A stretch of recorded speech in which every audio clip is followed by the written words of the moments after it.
You're listening to a Galactic Network podcast. For more, go to gncast.com. We're the ElseNerds.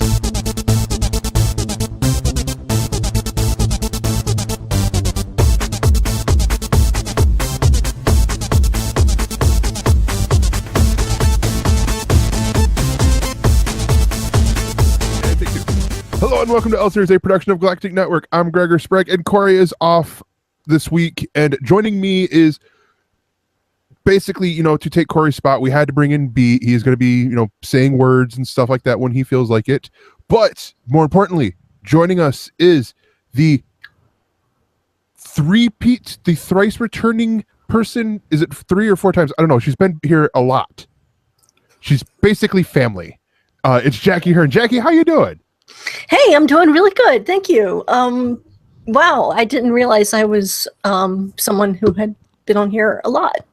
I think the only person we've had more is Sean Burns, and that was like a lot of those don't count because he was co-host. Okay, so but I'm not like that kind of person that you guys it's like you hang out or stay in one place and then someone comes over and then because they were there one time they feel like they can just come over anytime. No. Basically, you're like Alec Baldwin on Saturday Night Live. Oh, yeah. You come in all the time and all this stuff. Whenever you want, and we're like, great. We'll have do your Donald Trump impression or whatever. And okay. Can I be a Steve Martin version? Yeah. Steve Martin. Okay, I'll let you take a pick.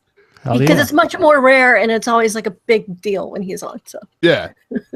All right, cool. Thank you. But yeah, so real quick before we get into all the show and before we get warned on ElseNerds, we will swear and we will spoil things because we sometimes don't think before we speak. And if you want to get subscription links, show notes, all that good stuff, go to ElseNerds.com. And for other info on the Galactic Network brand of shows, go to GNcasts.com. All right, now let's just jump right into it because we got great stories. This is one of the rare weeks, sorry, B, that all the stories that we have 4 stories all together. We got three up here at the top, and then our main event at the bottom. I like this. We don't have to change anything. Let's do it. We're good. And the first story is a Lord of the Rings TV series is in the works over at Amazon. Mm-hmm. I think we talked about this 2 months ago with Jeff Bezos wanting his Game of Thrones. I think he found it. I honestly think he found it now. If this is coming to fruition, I definitely was thinking in my head Game of Thrones. If no one else has said it, when I heard the story and understanding what the purpose of it is for Amazon to finally kind of create their niche or their genre, their thing, or they really haven't been doing very good on their original series or. Yeah, it is really, really interesting because they've the award show stuff that they have. It's it's basically transparent. That's the show that they got. Right. I was going to say aside from transparent, of course, but yeah. Mm-hmm. And the Grand Tour.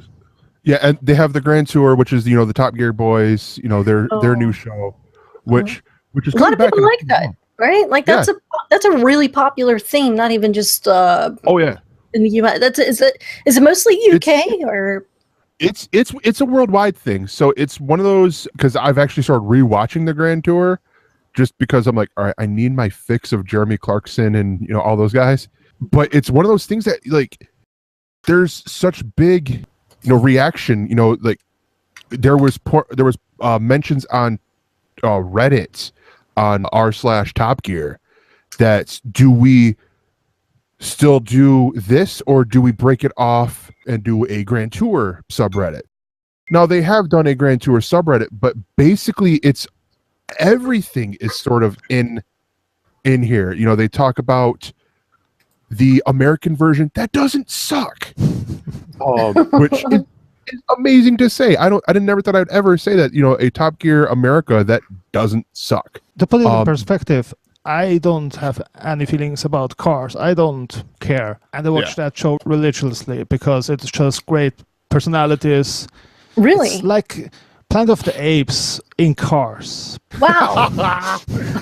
Wow. That's honestly a great way to say it, because I mean a lot of it now I'm going to expand this to all three, you know, the Grand Tour, the UK Top Gear, and the American Top Gear, all three that I watch.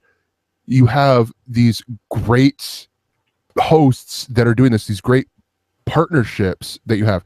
You know, you've got the originals with the Grand Tour, and it's like, you know, you're seeing all these guys, you know, doing, you know, you got Jeremy Clarkson who will say stuff vaguely racist and all that stuff, and just with how well it all works together. And then you get the new UK version with Matt LeBlanc, Rory. Okay, if you skip the season that Chris Harris was in, or not Chris Evans was in, it is good, because you see this camaraderie amongst these three guys. You know, they pick on each other. You know, they pick on Matt LeBlanc for being Joey and Friends. I was going to ask if Joey was on that. Yeah, and then they all sort of pick on each other. They do like the ribbing that the original guys used to do on the show beforehand, and then you got the American version where they do the same thing. There's no real pressure from anything else. And they've made it their own while keeping it similar to the British version, and it's a fun thing. So what do they do? I mean, you said it's not just all about cars. Do they? So each the Grand Tour is a little bit different, because the gimmick with them is each week they have a mobile studio. It's a giant tent that they film for all the in studio bits, where it's the three hosts talking, you know, with the audience, setting up the different film packages, whether it be a car review or the week's you know, like adventure of, like, you know, they did one on the Grand Tour of doing a Grand Tour, going up from like Venice and then they ended at Venice and they started in the middle of Italy. So like a travel show. Yeah, it's a lot of it's like travel. They don't really focus in on too much of like the towns. It's really about the cars, but they talk about everything that surrounds that whole genre. So they don't care about how much. Well, they tell you how much horsepower it has and make jokes about it. Sure. But it's really about the personalities that make jokes between them. They're always making very, very terrible jokes, inappropriate jokes about each other, and that's the fun. And the cars are just the painting on it. And to come back to the Amazon thing, that was a great get for them, because it had a huge worldwide audience. Even though it was a BBC thing, it went around the globe. So it cost them also a lot. That was one of the main things that the BBC had issues with, that they were spending a lot in the production value, because they blew up stuff and crashed cars and stuff like that. But they made a good decision there. And then there was the Tick. I think that was a success as well for them. The Tick has critical success there was some fan success, but like, I don't think there's going to be the awards for it. You know, we're not going to see it, you know, being nominated, whatever you get nominated for with television.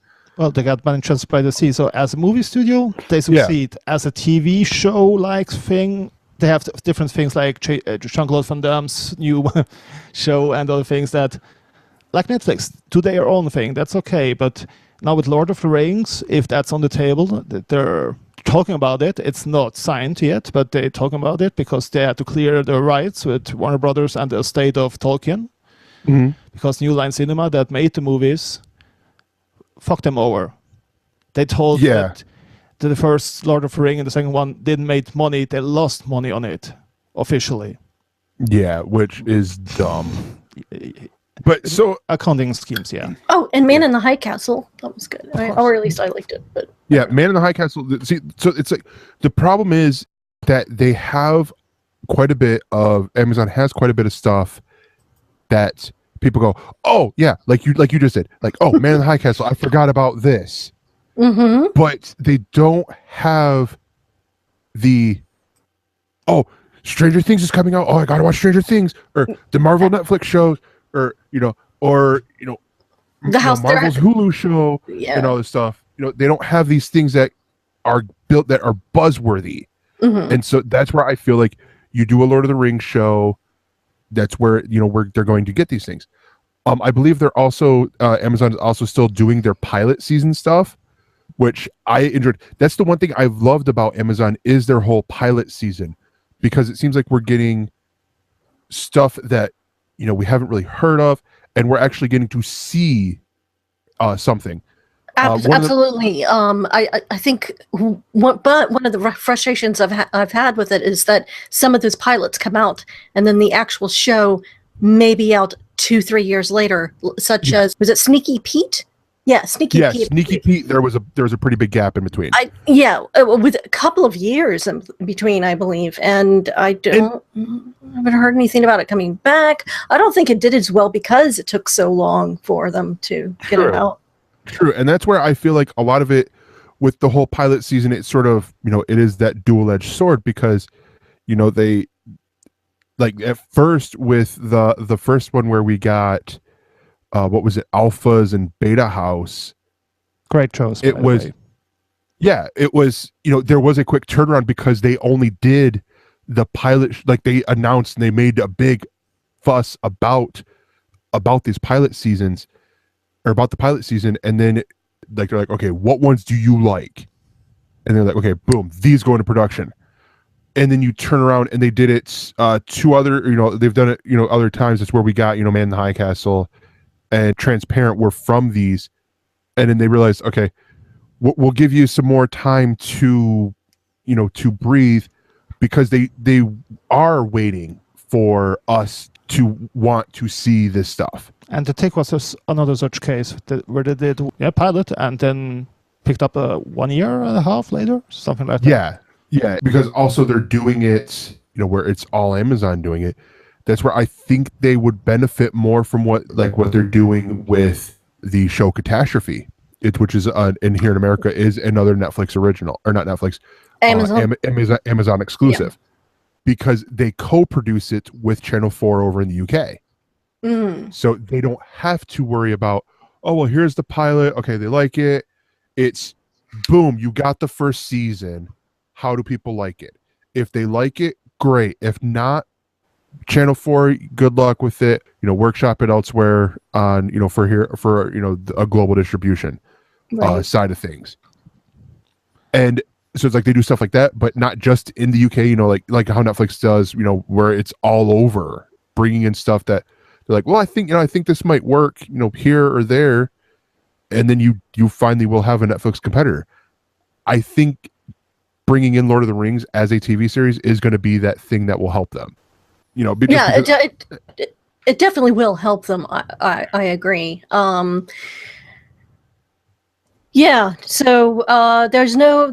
I'm kind of glancing at the story, but I guess there's no confirmed type of version or what they're workshopping yet, right? They're shopping it around. HBO was also interested, but dropped their interest just recently. So Amazon seems to be the main competitor, and as they had a change in the upper echelon because Roy Price was another sexual harassment case. Yeah, right. Boy, they're going like flies. Jesus, yeah. Now we got this situation with a new person in charge, Hern Yugado. Oh, don't ask me how to pronounce that name. Yguado. There you go. That name. So things are changing, and that could be the first step to make a stand and show off what she's going to do. And the idea is there, but what would you like to see in that case? Doing the so that's an interesting thing. That's what I could honestly see happening is if they're gonna go right into Lord of the Rings, I think it would be, they could do some of these stories and then, focus in a little bit more on some of the characters. Right. Like, let's get Gollum's backstory. Yeah. This could be a perfect time to expand on some of these characters that we had in here that, didn't get a lot of screen time. I'm thinking of, for instance, what is it? Pippin from out of the Hobbits. Right. Because everyone, if you think about it, the actor and the character are both forgotten because everyone's like, oh, there's Frodo and Samwise, and then there's Dominic Monaghan's character, but everyone more knows it because it's Dominic Monaghan, and he went later on to do Lost and all that stuff. But everyone forgets about, and I can only remember his first name, but of the dude named Billy, who played Pippin, in there, and it's sort of like I don't think he was in Two Towers at all. So in the same time frame as the movies, the main story plays, or just before, or afterwards? How would you approach that? I mean, see, that's where I don't know, because I honestly liked the movies, the 3 movies. Who doesn't? Yeah, but I mean, I had my problems with the Hobbit movie franchise. Should have been 2, but I feel like it is highly possible with the rich content that we have in this universe that we could get, I'd say probably at least 6 seasons out of this. And this isn't even doing like, okay, the first season's going to be, or the first 2 seasons are going to be The Hobbit. The second or the third season is going to be Fellowship. Right. They definitely couldn't retell the stories. It's got to be more detail into one group of people or another, or multiple groups interacting. I don't know, but I mean, there could be a season on the wizards, and there's a season on elves. Talking trees. Well, I look at this, and I mean, you're not that far off, because what was one of the hottest video games that came out 3 weeks ago was Shadow of Mordor. Who owns that game? Who's the publisher? Good Warner question, Brothers. Warner Brothers? I don't think so. But what I'm saying is it is not a property that is based strictly on the source material. It is it's to use Star Wars, it's expanded universe stuff. If there's any universe to create a series of different stories, this is right up there. I mean, this is Lord of the Rings universe is huge. It's a prequel, as I understand the game. Shadow of Mordor plays just right after the first Ring Bearer got killed. I didn't play it, so I wouldn't lean too much into it. But I was thinking, why not do it with other characters that are like a companion piece, that you have the story going on and you get to see aspects of the movies that they couldn't cover through the eyes of other characters you can get into. That would be great. That would fill in a lot of pieces for people. And I think it would get a lot of the fans that are, real hardcore, who grew up reading the books before watching the films or any of that, really, really into it, to try to catch those pieces that were missing. So, Definitely. I think so. Definitely. They picked a good story line to create something around, to kick off their own Game of Thrones.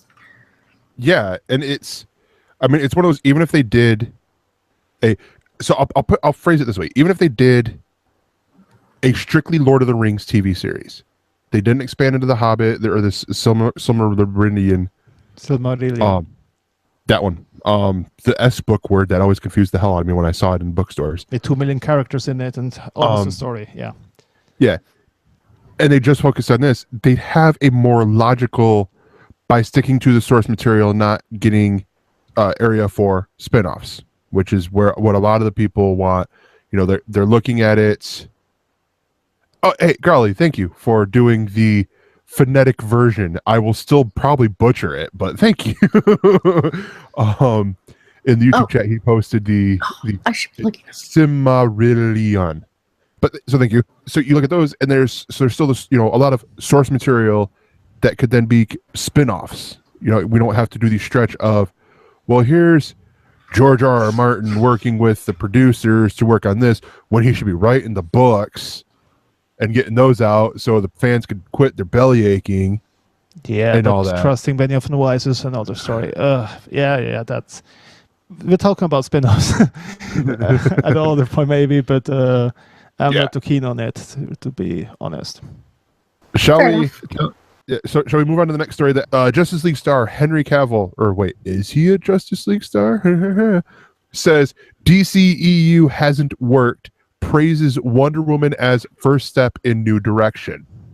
This is, with Justice League, really close to happening, the like being released. Yeah.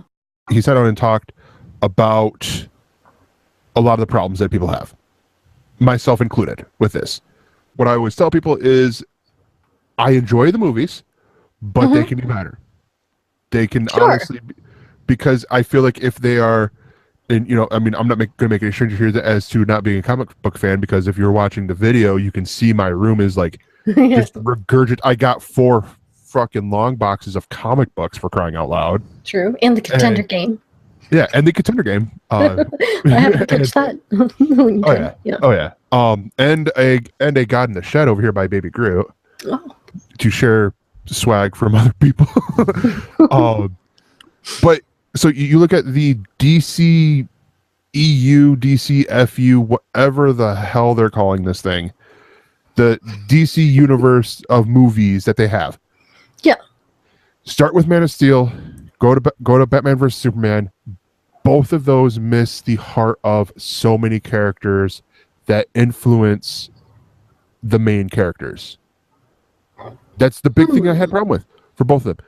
Jonathan Kent, and granted, this is probably coming from, I was heavily persuaded by the fact that, and Kevin Costner, great actor, not taking anything away from him, but I prefer, I'm blanking on his name, Duke Boy on Smallville as Jonathan Kent.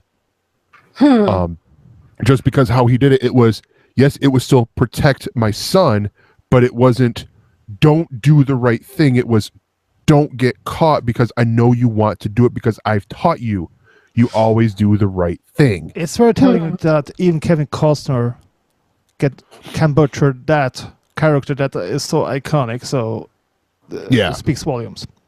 Yeah, and I can see that. Yeah, and so it's just one of these things. Like I look at this, and so as me and Beat were talking about this earlier, and he was saying, well, this one sucked, this one sucked, this one sucked. I'm like, Suicide Squad was okay. It was I like Suicide Squad. Okay, I'll come out and say it. I like Suicide Squad. I don't know I would have if I was the executive for the DC and doing all their stuff, that I would do that movie so soon as the third movie in your film universe. Okay, why? Because of the fact that where it does set up some villains, it sets them up in this way to not really be used with the heroes.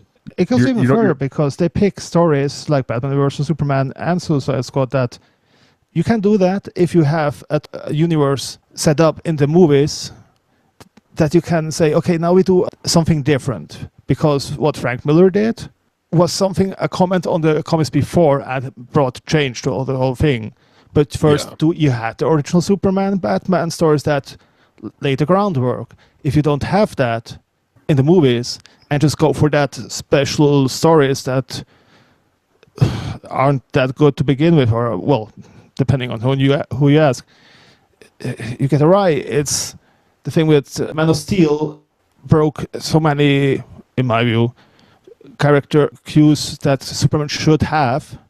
And then you double down with the darkness and with the things that Batman does, killing or not killing. People said, yeah, he killed in comics before. But these were the comics that weren't the usual Batman comics. They did it because to separate themselves from the rest, to make a comment on the whole thing. Yeah. And going there from the get-go wasn't the best game plan. If they had any game plan at all, that's another question. But Suicide Squad had a schizophrenia in it because they made the trailers that hit so well, and then they took the guys that made these trailers and let them re-edit or make parts of the movie themselves. So there were 2 teams making that movie, and it, in my opinion, showed very much in the end product. So you had inconsistencies in the tone and pacing and other things that were just, to me, obvious, and I didn't enjoy the movies because of that, not just because I wanted to hate DC, because like Corey always says, we love DC Comics. We would love to enjoy these movies because we are such a fan of the source material and other things. But we can deny what's presented in front of us and just say, yeah, no. One of the things I like from this article here that is mentioned is the fact that, because this is from an article that's for Rake magazine that Henry Cavill is going to be a part of. He puts, even if Marvel didn't exist, we'd struggle. Mm-hmm. That's big.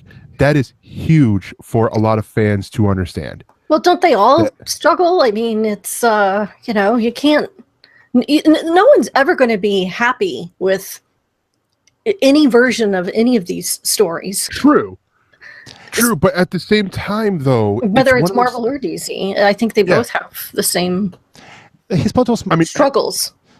Yeah, but his point was more there to say we struggle critically and with the fans, not just because we are. So you think that's what Cavill meant when he said? Yes. Oh yeah, definitely. He did. Yeah, with that, because it's one of those things like what a lot of people take from them is, and sure, I will give them the credit. Yeah, it comes across that way when what was it, 3 years ago when Man of Steel just came out, they were filming Batman versus Superman, and DC and Warner Brothers announced their lineup for the next 40 goddamn years. They announced all these movies. Shortly thereafter, right on the same time, Marvel announced their whole Phase 3 when they were finishing up Phase 2 up to lineups. 2020. Yeah, both of them until 2020. The problem with that is people then go, well, Marvel has stuff to back it up. Marvel has all these films that they've done to back up what they're going to do. Mm-hmm. What do you have? You're coming off the high horse of The Dark Knight, but are you using Christian Bale in here? Are you using Christopher Nolan? Are you using any of those people in here? No. Well, so you're starting over. So what makes you think that we're going to want all these things? And then even then, it's like you look at what Marvel's done with their stuff. They're using bigger named heroes before the Justice League or before the Avengers, where here we get 2, or essentially 3. They're setting up the trinity of Batman, Superman, and Wonder Woman.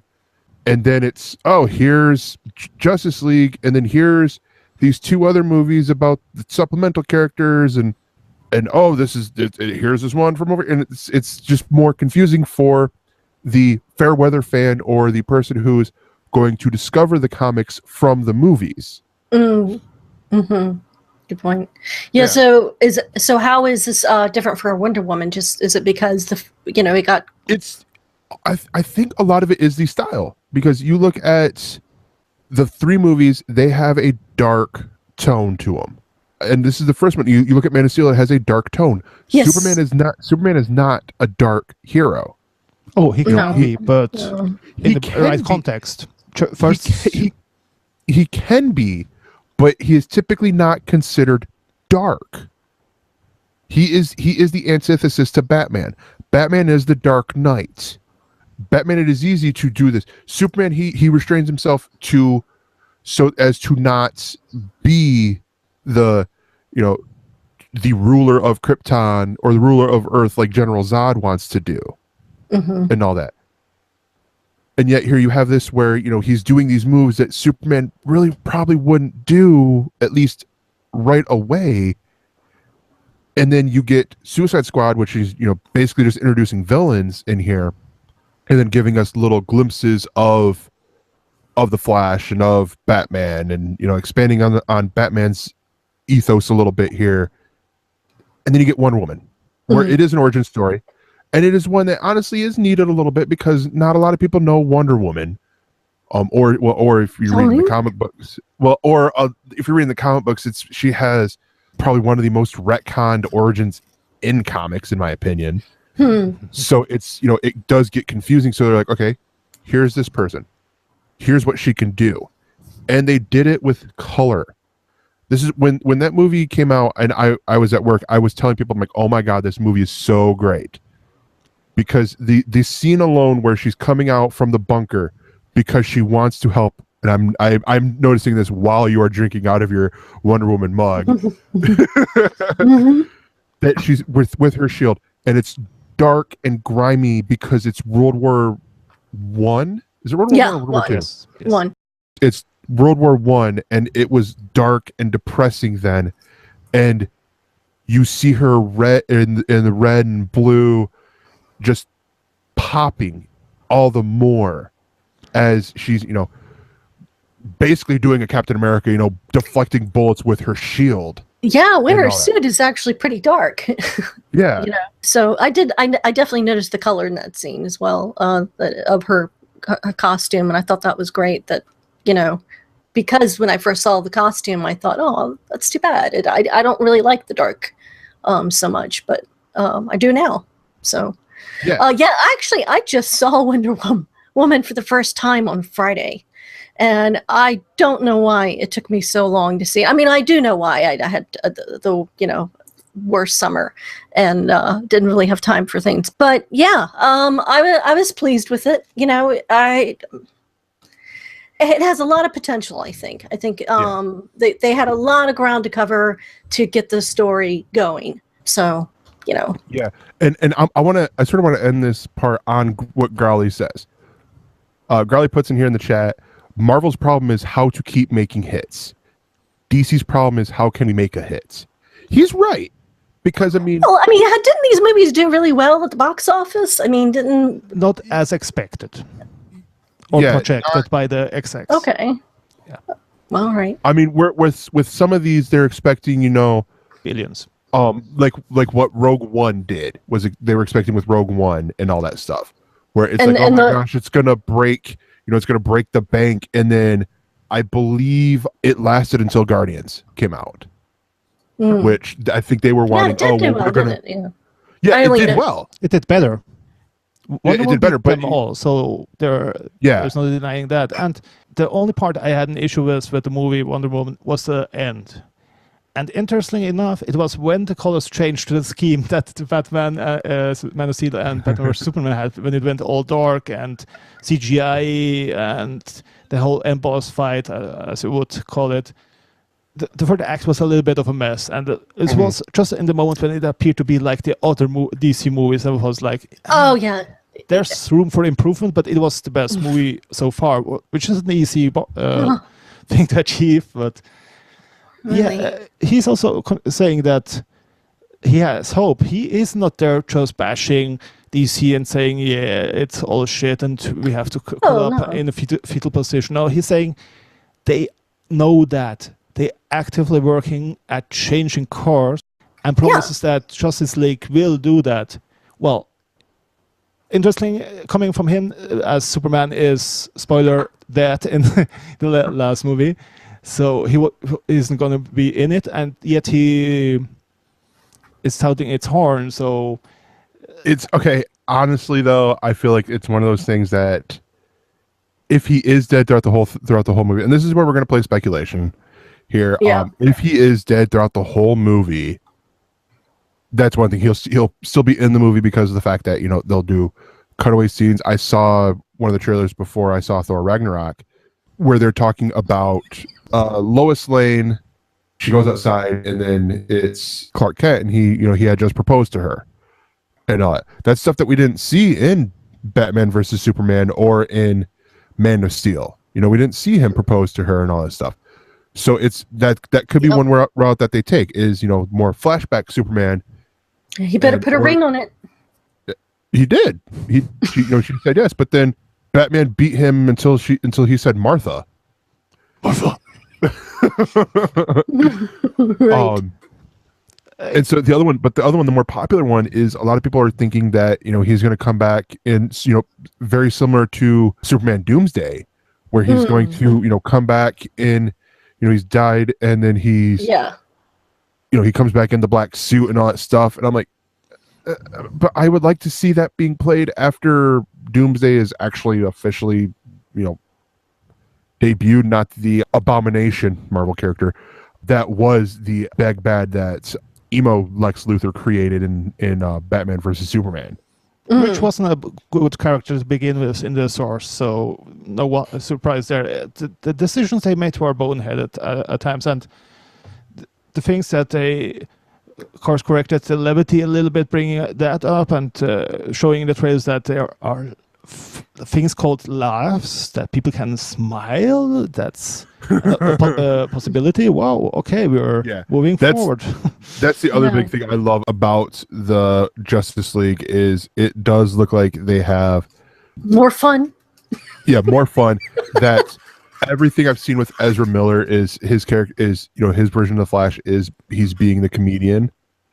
I should say a comedian, not comedian, because that's obviously Thomas Wayne or Negan, depending on which universe you want to go to. And the internet will have a fight because they're going to say that's all Joss Whedon's influence. It's going to be like Marvel all the time and all that shit. And try to be different. And I understand that. I welcome that because we need companies like Fox doing Deadpool or doing Logan and doing things differently than proper Marvel Disney does. Yeah. And why not change it around? But you can't just base all your things on that. Like, I like Zack Snyder, I like Watchmen, but also Watchmen was a story that was making fun or a comment on the whole superhero genre. Yeah. And then bring that to the characters they are making fun of. That it doesn't work. That tonality and the whole thing was strange, to put it mildly. And when they're going to do the course correcting, it has to be like for Ragnarok, from what I hear, that you have to find the right tone. You can't just make quips and make it good. And you can't just be dark. You have to find the right in between. And they made the best decision to get Whedon on board. But it shows a little bit lack of creativity when you have to bring on the same guy that did it for Marvel. Yeah. That's just like giving in. So, yeah. So, excellent point. B, I have a question for you. And Jackie, I have a question for you. He could probably answer it better. So go ahead. You find yourself at a door. Actually, no, put it this way. You find yourself at two doors. Sorry. Yeah, no, actually, that's what I was doing. I was trying to transition into the next story. Awesome. And that is, and it's that we are getting and actually, because I'm going to pose an interesting question with this. The Twilight Zone is coming back. Yes. Jordan Peele from Key and Peele. He's also the director of the horror feature Get Out. Noise. He is set to be showrunning this on CBS All Access. So CBS's CEO Les Moonves on this past Thursday announced this during their earnings call that this was going to be happening on All Access. Yeah. My first part with this is it's the same trepidations I had with Star Trek Discovery. Yep. It's on CBS All Access. You mean you didn't already have it because you were watching the Big Brother live feeds 24/7? I live on. Okay, I did get it during the Big Brother live feeds. Oh, you did catch you yes, some of it? yes. Oh, okay. You know me so well, Jackie. But here's the problem. I'm on the East Coast. No, here's honestly the problem and why I didn't keep it. Oh, I'm on the East Coast. When I check it before, as like before I go into work and doing a closing shift. Yeah. They're all asleep because it's 6 a.m. over there. Or it's 6 p.m. and they're all asleep, or it's 4 p.m. and they're all asleep. It's ridiculous. I actually watched it several seasons of it and know a lot about it. I had I guess I'll call my ex or whatever, I don't know who worked sound for Big Brother. So it's not that I've watched it because I wanted to. I'm not going to admit that. But I've watched I'll admit it. No. Anyways, but actually, I think the live feeds, the 24/7 Big Brother was a very interesting experiment.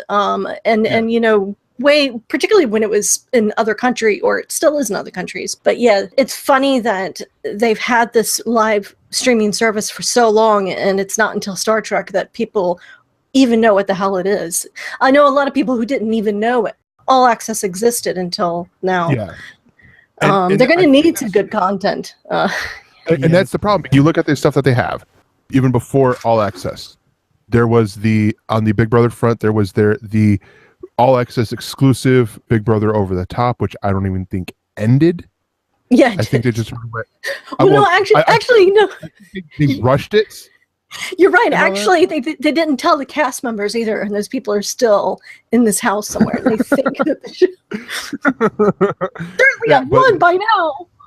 Yeah, they ended it super quick because no one was watching it. Right. Because I'll tell you right now, that was a misstep because of the fact that you use CBS All Access for the 24-hour news or the 24-hour feed. Mm-hmm. Why would you then have it to be where, oh, well, this is where we're going to do the live program part and all that stuff? Because they're like, well, I just watched all the stuff that, then gets summed up on the episodes Right. on CBS. Right. Well, they make it an effort to turn off the feeds many, many times throughout the day, or anytime they know something is happening, even to the point where if people are just fighting, arguing, they'll turn off the feeds so that they have something for the show. That's, so yeah, real mess. I would hate to work for that show. So one thing with Twilight Zone, let's go back to that. A pretty old show. No, it's just the thing that it's an anthology show. Mm-hmm. And does that work for such a streaming service? Because if you don't need to binge watch a season, you just can catch one or two an episode on its own, have it all. Well, Black Mirror seemed to do pretty good and even take home some Emmys. That's honestly what I was going to get at here, because to quickly do the whole CBS history thing or All Access history, they did Over the Top. They did a spinoff for The Good Wife called The Good Fight. And then Star Trek Discovery is the one that everyone's like, oh yeah, it's going to be great. We're going to get this, and fans aren't really liking it, but critics are loving it. I personally I'm more of liking the Orville, but that's besides the point. And so with this, it's one of these things, like, it does sort of, like, it makes sense. Jordan Peele is a great writer. And he's shown with 2 projects that he has a huge range. With Key and Peele and with Get Out, that he has this huge... Absolutely. Yeah, I was totally surprised when I found out he was behind Get Out, for the first time, whenever it was. I think I knew that. Well, I definitely knew that before I saw the film, but... Nobody remembers Keanu. The kitten. Yeah, here's the thing, though. Another comedy. So it's one of those things that, like, what would you rather me say? Keanu and Get Out, when he's done better comedy with Key and Peele, which Keegan-Michael Key was also involved with Keanu. So that's why I did that. It wasn't, and also I did forget about Keanu. Yeah, I forgot. Everybody did. Jeff, you brought the other interesting part of Black Mirror. We have Black Mirror. I've been hearing that comment everywhere, because I actually have a podcast on Black Mirror called Black Mirror Reflections. But yeah, I've been watching any talk of this Twilight Zone, and I've seen so many comments from people saying, "But we have one, and it's on Netflix." But what's wrong? No, I mean, I love this. I'm so happy that they're going to bring back Twilight Zone, and it doesn't even have to be Jordan Peele. I'd be happy with, not anybody, but, so, yeah, why not? I look at it this way. Black Mirror is all about technology. It's all about how technology will affect humanity. Mm-hmm. The Twilight Zone is not limited by it. Right, exactly. You explain what it is, because many younger people, including maybe one on the show we have. Oh, true. Don't chat shit about it and bring to us the idea. What does I love you too, Gregor. What is the show about? Tell us, Jackie, please. Oh yeah, the Twilight Zone is oh gosh, I used to know the intro with the guy, when the doors are moving around and things are flying.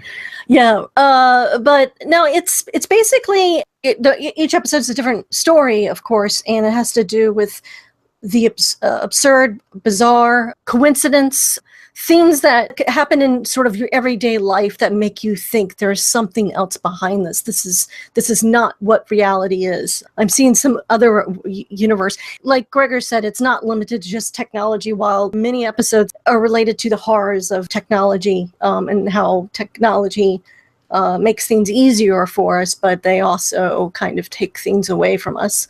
But that is definitely something that Charlie Brooker focuses on in Black Mirror. So as the young person who Beat so eloquently called out, I will point out that Yeah, where yes, I didn't watch a lot of the Twilight Zone, the original 1959 television series. I'm not that old. No, I did actually But I watch watched them later. And actually, I started watching them on CBS All Access about a year ago when I had this Chucky, but you have good taste. Not like Gregor. Okay, well, I don't know. But no, I did watch the second revival on UPN that Forrest Whitaker hosted as the narrator and on-screen host, and and so it's like I do know a little bit about it. Granted, it probably wasn't the best, most expected, but also, good God, they did 43 episodes for one season. It was a decent show. Yeah. Yeah, even the originals, there were, God, I mean, it had to have been close to 30 episodes. I should look that up before I speak. But I remember each season. Was 180. Not per season, though. The original series had 156 episodes, so yeah. But anyways, I mean, if you look at the dates, it was almost every single week, aside from maybe 2 months out of the year, for the years that it ran. Again, I'm kind of just speaking from my memory of when watching on CBS All Access last year, so I don't really know. But yeah, I mean, I hope they'll do something similar. I hope it's not short like Black Mirror, where it's one season is 4 episodes, and then you gotta wait another year or two. But that's the British way. Yeah, I suppose. But I'm looking forward to it. As a guy who watches a lot of British television, that is the British way. Yeah, Twilight Zone, they did more 36, which is that part is weird for me because of the fact that I tend to favor more the British. Let's do shorter series or seasons to have better content, as opposed to the American 22 to 24 episodes. Where really it's a maybe a 12 episode season that we have good ideas for. We can stretch out 12 more episodes of filler and fluff to put in here. That's actually been a problem for me lately that I've been trying to. I started missing like all of the CW shows. Like I started watching Supergirl when it first came out, and then I stopped. And then now, I wanted to go back and I can watch the first 2 on Netflix. It's like 20 episodes a season. I don't know if I can do that anymore. I can do a general. I mean, I think Netflix has totally programmed my mind to need exactly 8 to 10 episodes per season, and then I don't want to think about it for a year. And then I think, oh, it's February. It's starting to get really cold. Must be time for whatever show, House of Cards. Yeah. But they have an overarching story, so you tell the beginning, middle, and the end. Yeah, that's if you true. Have anthology, but this question is that good something point. you can't wait because the Star Trek Discovery that has 17 episodes, if I recall it well. Yeah. Actually, with Black Mirror, I have a theory, and I know there are other people out there who have the same theory, but that Black Mirror actually exists in a single universe. And I think that they slowly try to hint that to you if you watch each episode very carefully. But but Charlie Brooker denies it. But I think that that's because it would be spoiling like a big part of what Black Mirror is. If I don't know. I prefer that. I prefer that over the Christopher Nolan. Sure, he's Robin. Okay, fair enough. Good. Didn't the UPN show do the same? They had some stories that crossed over and the end culminated in some episode that brought it together. So the idea. I think so. New? And Black Mirror's had a few. Have you guys both watched Black Mirror? Yes. Yeah. So I got them coming to Netflix is actually what got me into it. Okay, yeah, I watched it when it was a Channel 4 show, right towards the end. I know I didn't catch the first season, but there was right in between going to Netflix, there was a John Hammond Christmas special, as the British do, called White Christmas, and that was the first of the link where it really started to show kind of the links between all of the stories, And then in this last season, the last episode Oh man, boy, it's been a year since I've thought of them. But the Nation, Hated Nation, or Hate in the Nation, I believe. The bee story, the one with the bees. Yeah. Anyways, that one was also a centerpiece for that entire collection, that season's collection, that ties in the whole Black Mirror universe. But I really sound like a crazy conspiratist. But maybe that's a good thing. I also have things tacked up behind me that I'm keeping notes on. We're just the only thing It's you're not missing this is just robot's the red string connecting the dots to all of it. I just need the red string, right? Yeah. But do you think it's a draw for people to get CBS All Access, to get a show that isn't one story that you have to keep up with and kind of talk about with other people? So you can say, you see that story? You can wait a year or two if it ends up on whatever service afterwards. That is kind of, I mean, it worked for Black Mirror, and that's a streaming service. But this is a different scenario with CBS All Access because they need to build the content. They're not at the level that Netflix is right now. Netflix could do anything, and it could do well or not. It wouldn't matter if it was Netflix or not. I look at it this way.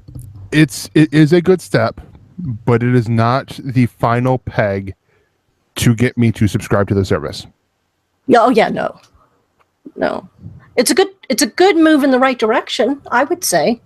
Yes. But then again, I like the Twilight Zone. I like those types of shows. So, but it may not be good for someone else. Maybe they should do a show about dudes who take cars around the world and make they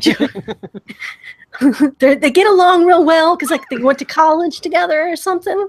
So they've been together longer than their ex-wives were dating them.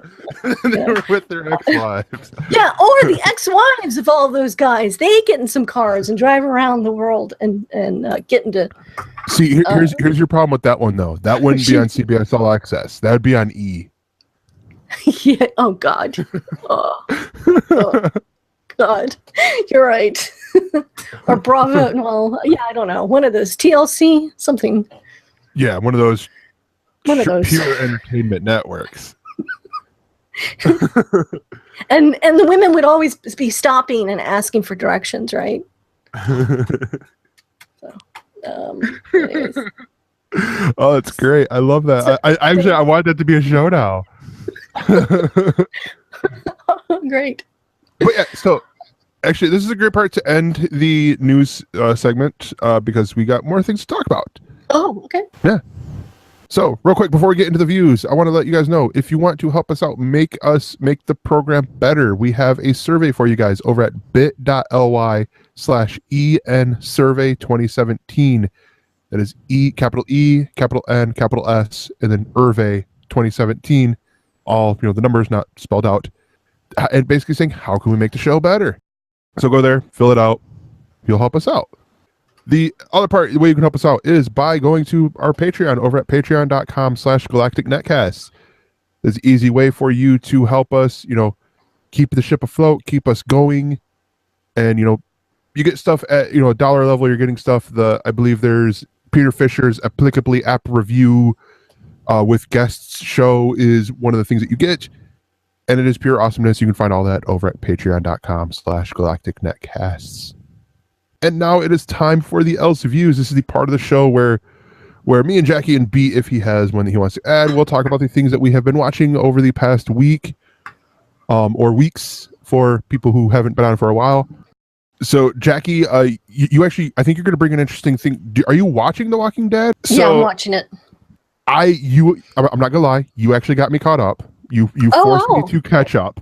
Because just with how, and it's one of these things like I am now 2 weeks behind on Supergirl. I might bring back my podcast if that's the case, and you'll have to guest. Yes. I am a week behind on every other CW hero show. Yeah. Just because, working in retail and you're entering fourth quarter where you're busy and all that stuff, and you find that you ain't got time to TV. Yeah. But I saw in here, you're like, when talk about Walking Dead, I'm like, all right, I'm 2 episodes behind. I can do it. Or actually, I was only 1 episode behind. I'm like, all right, done. Let's do it. Oh, and cool. So I watched. I'm all. Yes. Yeah, awesome. I'm all caught up. I have not watched an episode of The Walking Dead live yet, but it's also because it's also because they went up against wrestling. Oh, sure. I was doing something else, so I had to get caught up. I can't stand watching it live. It drives. I just don't have the patience, and particularly to sit through commercials or like to think, okay, I have time. I can take the clothes out of the washer, put them in the dryer, and then I can go. Maybe I can get back before. Like I can't stand that. I can't stand having to be. I want to watch it on my own. I want to watch it the next day, even if I'm watching. Say, I know that unless you pay for a AMC Premium or whatever, you can get them commercial free. That's still fine. I know when the commercials are coming, I can pause it to go do something, and then But I can't watch the show live. I mean, I do watch the show live, but I can't stand it. I can't stand watching it live, and I might not anymore now that I'm not really doing that podcast anymore. So I don't really have a need to, watch what everyone's saying and all of that. Do you watch The Talking Dead afterwards? I haven't watched Talking Dead because what I used to do and I found myself not wanting to do is I would actually there would be times where I wouldn't be able to get home until Talking Dead had started. So I would watch Talking Dead, then watch the replay of what the episode that Talking Dead was doing. Wow. And all that. Yeah, that's rough. And so I'm like, and I was one of those things I'm like, okay, whatever, it is what it is. And then I'd watch, comic book men or whatever was on after that. Oh yeah. And so now it's one of those things like I probably will, since I have, a day off tomorrow, I probably will watch some stuff like that. Hopefully, and not just watching Practical Jokers like I've been doing the past 2 weeks with time off. Which is not a knock against the Practical Jokers. It's just like when you're like, hey, you want to watch these things, and yet you're like, True TV, okay, brain shuts off. Yeah. Yeah, I get that. So you've been watching The Walking Dead, though, continuously. You haven't missed a season? Correct. Okay. Oh, cool. I'm up to date on both the comic and the TV show.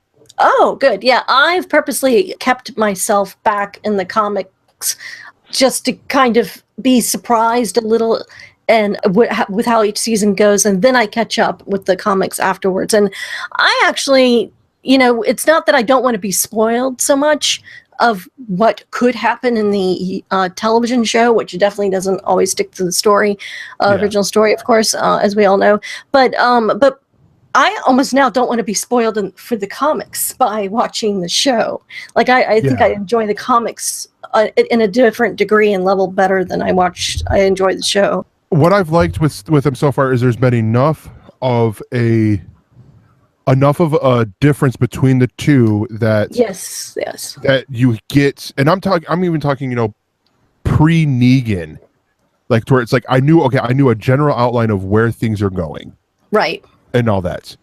And I would talk to people, I would post on Facebook, or I'd see people who post on there, and I'd be like, it's really cool how they used, for example, what was it, like 3 seasons ago, the episode where Rick was basically just curled up in this couch, or on this couch in this house. They took that from 2 issues of the comics, and it was great to see that. The debuts of Michonne, of Rosita and Eugene and Abraham, where it's like they literally, like the Walking Dead show, the set designers, the crew have this amazing ability to pull out Charlie Adler's art and make it real life. Yeah, so true. That is nice.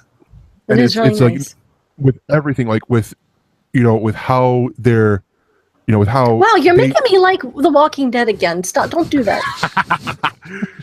and that's what I've liked. And so it's when I was like, with seeing the hilltop and with seeing, it's one of these things like I now what I want is a audiobook companion of the comics. Ooh. With all the actors reading their parts. Wow. In there. Yeah. So it wouldn't work with some of them because there isn't no Merle in the comic. There isn't no Durrell in the comic and all that. But yet we would get Carrie Payton doing King Ezekiel.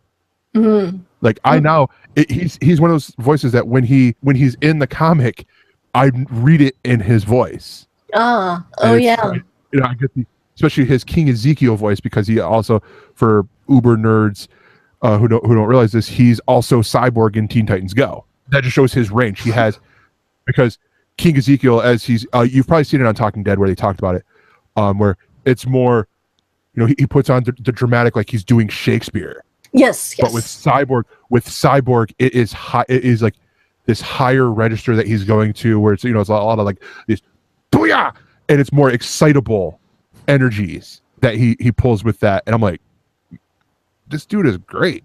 Like I'm like, he is, yeah. Yeah. I mean, I'm actually, there's a lot of great characters that have been added with this whole, Negan war, whatever you want to call it. Yeah, all out war. Yeah, I definitely, that because there was like, I think one of the lowest points in The Walking Dead for me, which is not for everyone. I know a lot of people loved it, but I really didn't like the whole governor in prison scenario. Yeah. That just seemed to never go anywhere, and was I felt very predictable all around. Yeah. And but now at least there's so many different. At first, it seemed like last season they were going everywhere. Like every week was a different group or community, and I didn't have any problem with that. But I know a lot of people did. They wanted to see it progress. Like, let's get to it. Let's start the fight. And those people, honestly, it's those people that I tend to not listen to, because it's one of these things, like when you read the comic, you realize that, oh my god, his name. Negan? No, the author. Kirkman? Yeah, Robert Kirkman. That's it. I blinked on it. I blinked. But with that Robert Kirkman, that he does these things in in all the volumes.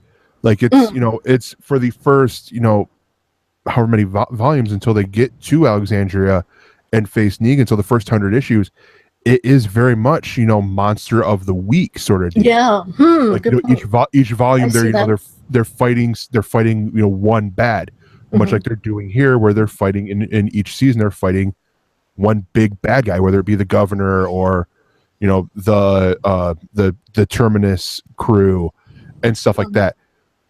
Then what we get with last season is we get this, this brave new world where we get all these people, that they're realizing there's more than, these people who were in Atlanta and the surrounding Georgia area, because now, and for people who don't realize it, they're in the DC area. They're in the Washington DC area. They're still filming in Georgia because, tax breaks and all that stuff.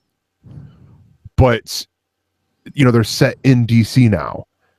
And so it's just one of these things that you see here, and I've done this before, I've said this before, and I'm going to say it again. From reading the comics, I know where their next step is at, and it makes the logical sense. Because even like with looking at this past episode where they're fighting everyone. Oh yeah, and I have a feeling everyone shooting everyone. This fighting part is going to definitely last the entire season. I see it, this season, so it's season not going to be. If people were complaining that there was too much backstory or individual stories, now they're going to probably miss it. This is actually where I tend to get a little bit worried, because they're getting dangerously close to being current with the comics.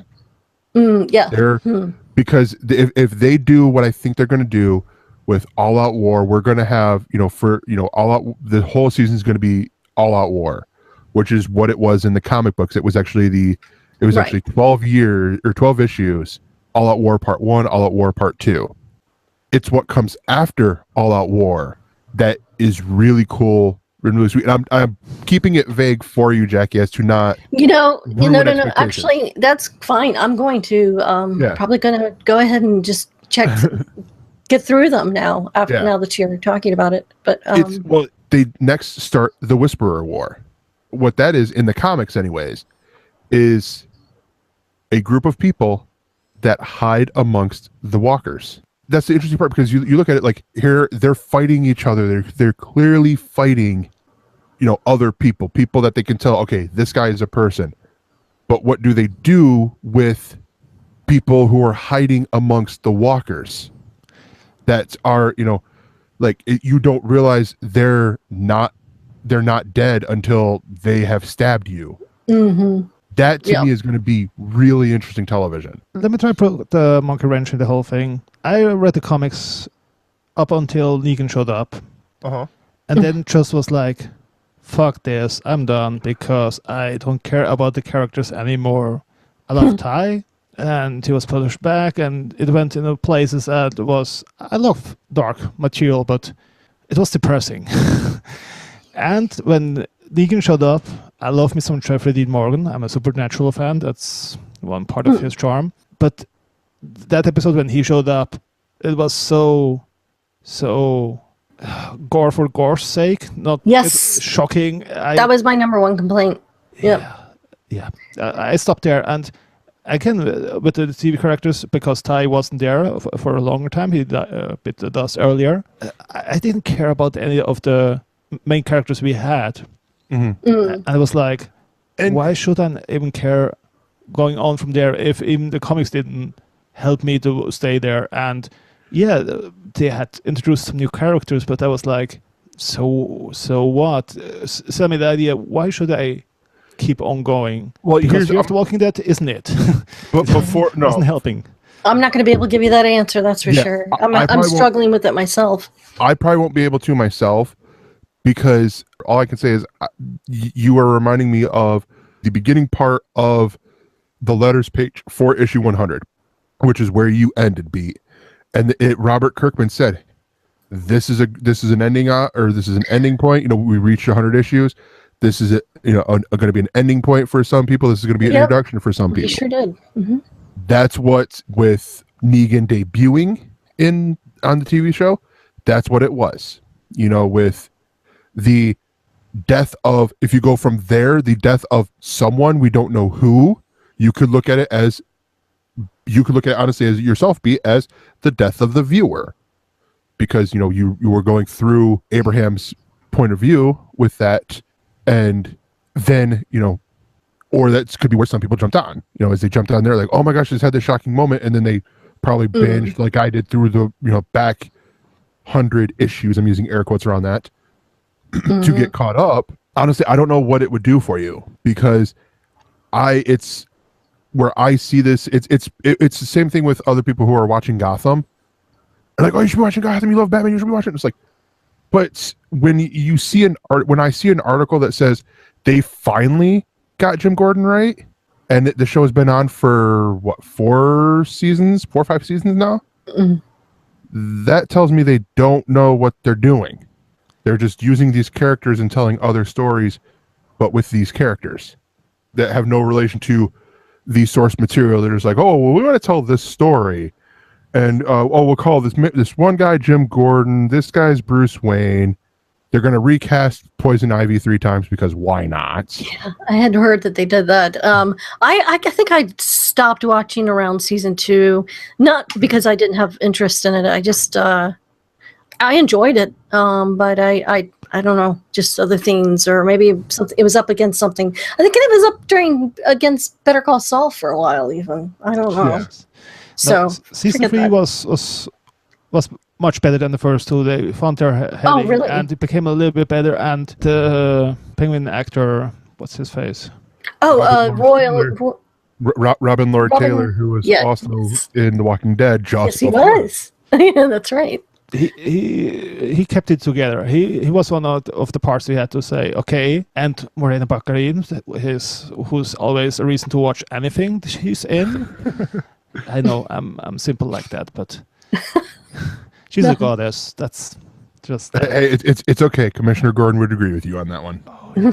but it had parts, and I stopped around season 4 because there was so much other stuff to watch. I didn't have the reflex to say, oh, the new episode is out, I have to watch it. It was like, I'll binge it sometimes, maybe a season or 2, and if I even care, because it isn't all that, but it had its first season made some things better. It's just becoming so hard to watch these shows, as we said, that have so many episodes per season, when they have things like Stranger Things coming out. I mean, I have to drop everything I'm doing and watch Stranger Things. Yeah, that's the other problem. Is like, you got these shows. Stranger Things is a perfect example. I'm still a season behind on Voltron. I love Voltron, and I still haven't seen any of season 4. And it's like, but there's all these things that I want to watch, but it's like, I got to have the job to pay for the services that I sometimes watch. That's right. So true. Yeah. So yeah, I What would you mean, pay for the phone to watch the stuff on? and when there were shows coming out like Stranger Things that was only 9 episodes this time, I believe, it's an easy thing. You can get it done over the weekend, and then when you catch up with people on Monday, you know what they're talking about, or you don't have to like walk away to not get spoiled. So it's like, because everybody else is doing it, everyone goes through it and they watch it. It's kind of strange that like what Netflix and those shows have done, at least for me, I think, because I see some films sometimes and I think, wow, I wish this was an 8-part series on Netflix so I could enjoy it longer. Yeah. But that's really terrible. So, I don't know. I know I talked around the issue, but so I said I was going to bring up The Walking Dead and talk about the low ratings. How do you feel about this season so far? The first, I guess, are we into episode 3?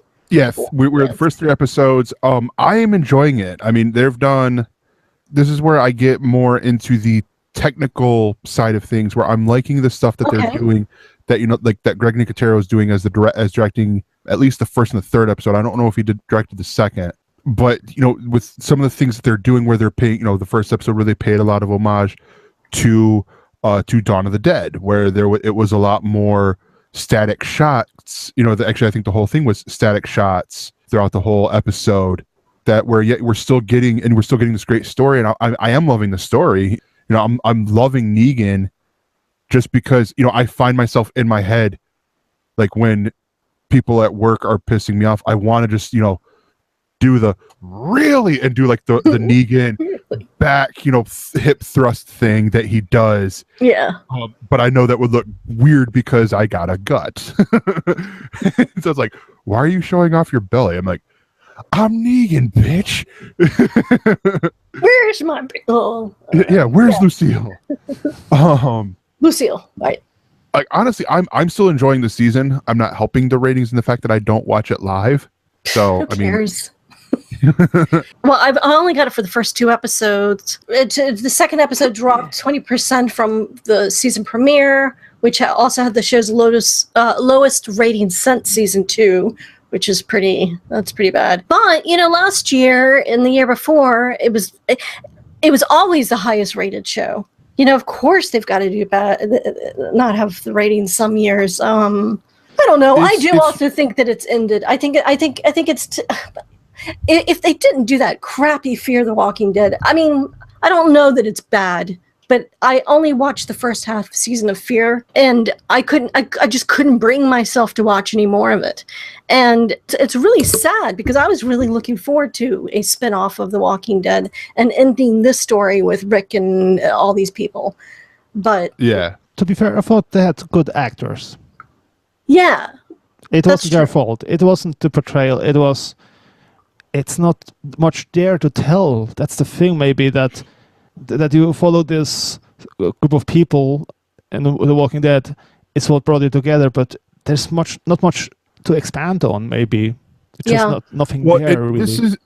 This is what I think. I think a lot of it might have to do with some of the other things that we're on. So you look at the premiere episode, and you had the WWE pay-per-view, which was the return of Kurt Angle, which was big, for a lot of there is crossover there because hey, I'm one of those. I have no idea what you're saying.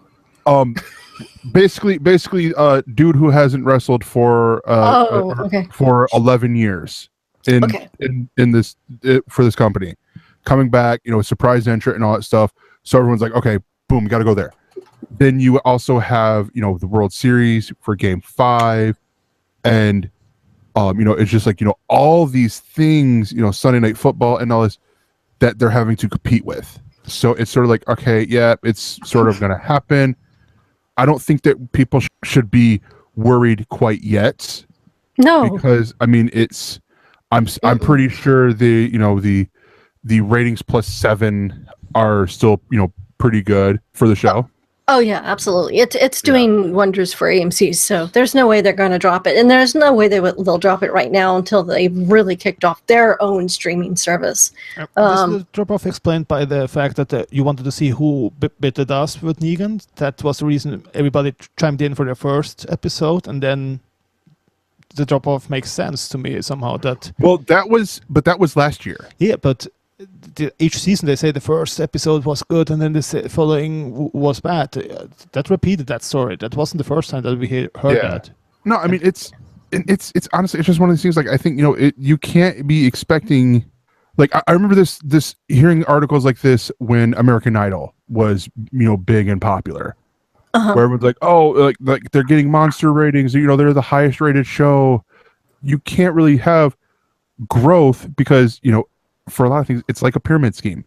At some point you're gonna have where the things stagnate because you can't add new people because everyone's already doing it. Mm-hmm. Or they're going to end up dropping off to then possibly come back, or they'll be like, it's ran its course. Yeah. Well, I don't know. I expect there'll still be 2-3 more seasons. Oh yeah. So I don't know. Probably even longer than that. As long as it doesn't last longer than the Korean War, we're good. But yeah. So yeah, I don't know.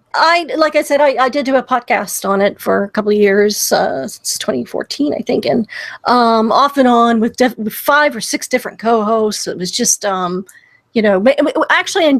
what I enjoyed the most was making fun of the show with other people. Oh yeah.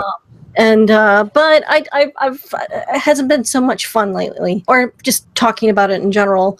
But now I still watch the show, and I'm really surprised. I thought as soon as I stopped doing the podcast, I'd stop watching the show. But for some reason, I can't. I have to check in and see what happens to Daryl or Carl. Yeah. I don't. Carl, get over here.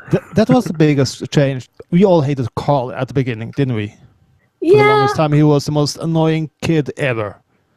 I didn't, but it was like, I'm very forgiving of those type of characters. And then he became badass Carl, and things changed. In the comics, he was similar, had the same effect. And his relationship with Negan was something else. Yeah. That was different. But yeah. No, I mean, Carl's okay. In this last episode, I guess in particular, one of the things they talked about it in Talking Dead later was the fight scene between Jesus and Morgan, which I thought was really good. Well done. And it made me, and I don't like fighting. I don't like shows where people stab each other. I don't like zombies. I don't know. I mean, but obviously I do. Because I watched the show. But I really enjoyed that fight scene. Like, I don't know enough about it to know why, but I did. To add something here, I have there's a guy I do a podcast with that he says he doesn't like horror movies and he mainly watches them for his wife. He also hosts a horror themed podcast. So well, they're trending these days. Yeah, I would almost want to say that both of you doth protest too much. I know, right? That's exactly what I'm saying. You hit it right on the nose. Yep. Absolutely. So, Pete, is there anything that you want to share, or do I get to do a segue into mine? I just want to say to people that we didn't talk about Star Trek Discovery yet, because we don't do much sci-fi here. I'm the only one that is really into it of our little group. Well, okay, hold on. Rephrase that, because I will talk sci-fi, but I am not watching Star Trek Discovery. I'll watch it. Yeah. I'll watch it, and I'll come back next week, and then you and I will talk about it, Pete. Oh, amazing. And we're going to do a roundtable. We plan doing a roundtable show from the network so that we wait for the mid-season break. And then we're going to cover what we had there with people that are into it and people like me that aren't. Awesome. And there will be a comparisons to the Orville, so get prepared for that as well. Oh, Excellent. I love the Orville. The Orville I am loving. I am all over that. It's getting better and better. Both. Oh, you should get Tom Merritt on. Yes, every day of the week. If that's an option, we'll do that. And just saying that it has something for everybody.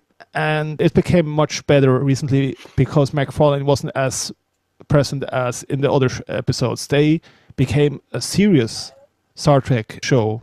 And Discovery is serious too, but it's serious bullshit. But it's a topic we'll get into the roundtable show. Just a small tease that will come up. On the network.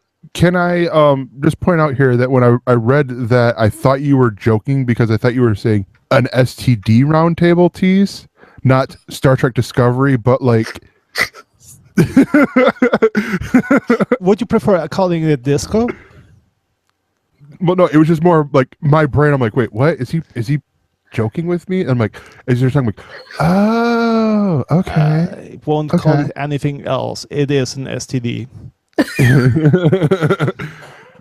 All right, but yeah, so be on the lookout for that. Mine is actually, well, it is fitting because, you know, we could talk doom and gloom, and actually, I believe it was the director of the movie that I had seen that said, you know, why? Yeah, because, you know, the times we're in are so, you know, we're laughing all the time that we can just have serious movies going on over and over again. I am, of course, talking about Thor Ragnarok. I don't know, Jackie, have you seen it yet? I almost went this morning to watch it, the first show, in anticipation of this show tonight, but I didn't know what you guys wanted to, you know.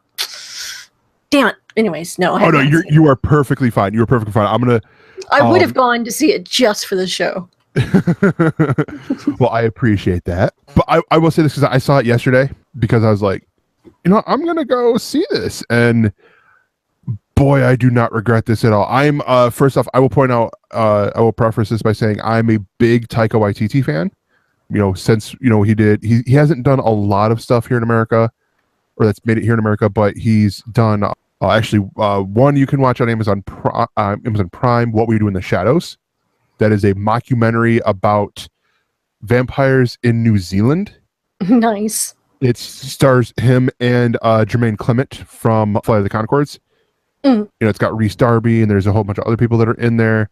I haven't heard of this. No, go ahead. And they're talking about doing an American version of it as well. Yes, they're talking about doing an American version of this. They've talked about doing a version that follows the werewolves in this universe called Werewolves. There's like they've been talking about doing all these other things. He's also done a more serious movie called The Hunt for Wilder People, which stars Sam Neill and Sorry. yeah, it's a great. You laugh because I hadn't heard it like with the whole like wilder people thing, because they actually talk about that in the movie. So I thought it was The Hunt for Wilder People until I'm like, oh, that's why they're saying wilder. Okay, but no, both those movies are really great, and they're really low budget with with what you see for these movies. With how little of a budget that they had, it's amazing that that they did what they were able to do. This is Taika Waititi with a huge budget, with Marvel money, doing this, and good Lord, this movie is awesome.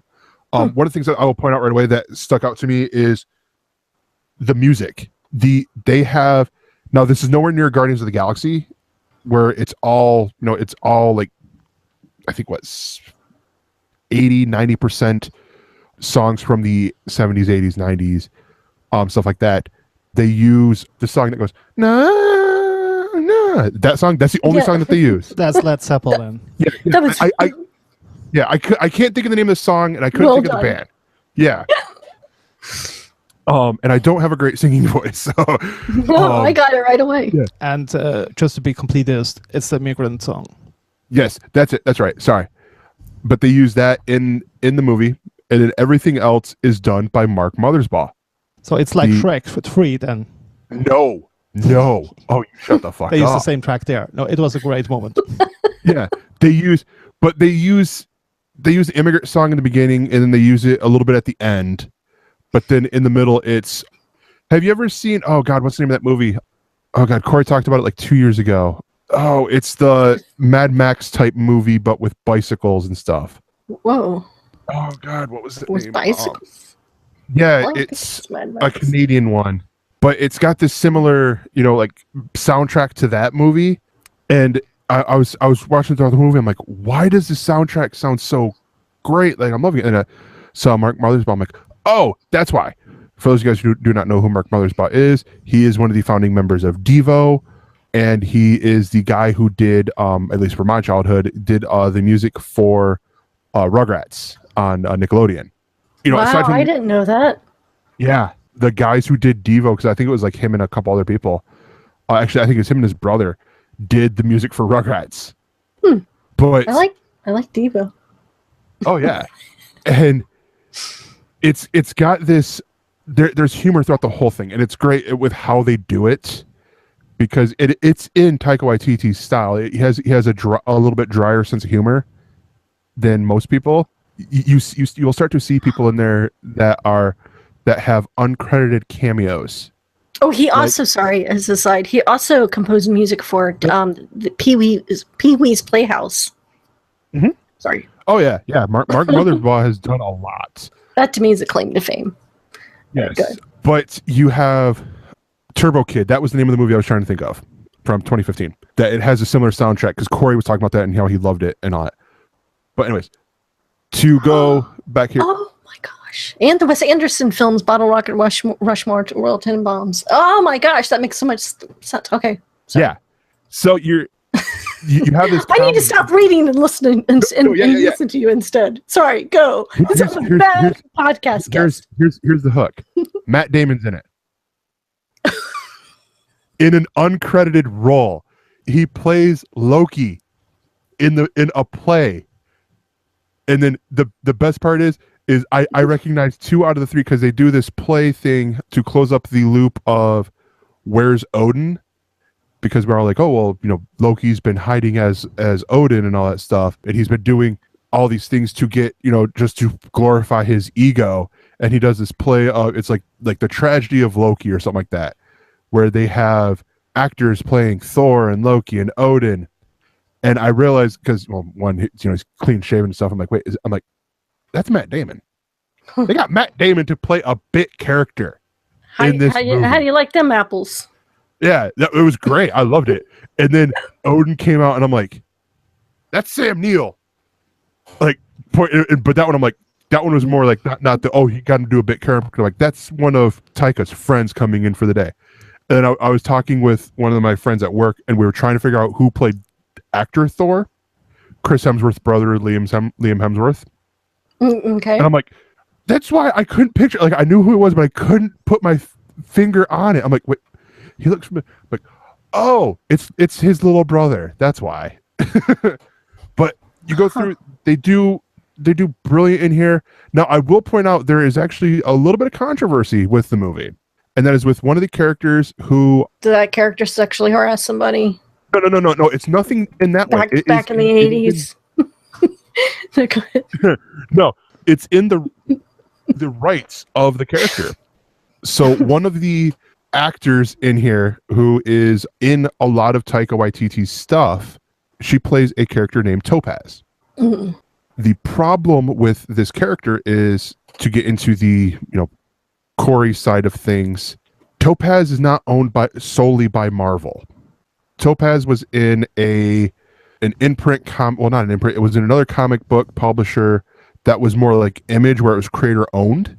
So, and the rights still work to where, since they used her in this movie, they owe money to the creators of the Topaz character, in theory. I saw the article about that, and I was just like, wait, that is an interesting way to look at this, and that could bring problems. That's Angela kind of weird. If you're into a little bit game and story, yeah, that goes too deep. Yeah, a little bit. You're not far off with that. What I would say with that is a little bit, but it's more like, if Angela was created by both Neil Gaiman and Todd McFarlane, correct?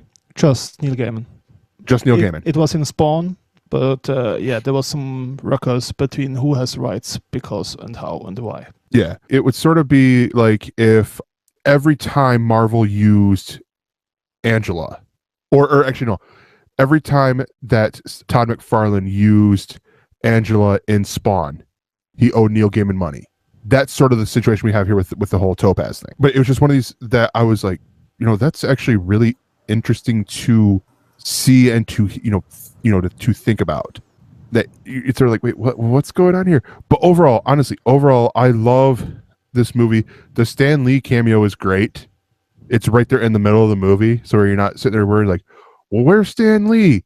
This is honestly, in my opinion, this is one of the first Marvel comic book movies where you get a lot of the Easter eggs or like there's some of the Easter eggs that you will get if you pick up but you have this brilliant part of, Doctor Strange is in here, and he's building, and it ties in with the ending, the one bonus scene from Doctor Strange and all that. So you're sort of getting what you'd see in comic books where they're talking about something and they go asterisk as seen in Doctor Strange issue number 125 or whatever. But it's just, it's a really cool movie.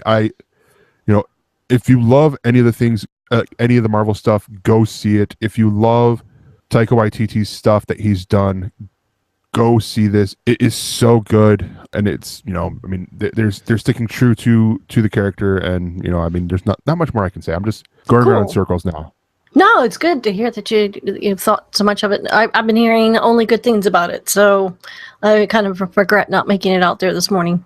Then talking about the question, I also heard it was one of the darkest Marvel movies at the same time. Is there some merit to that? Yeah, because it's so. For me, a lot of the darkness comes with the whole Banner Hulk relationship, and even with Ragnarok.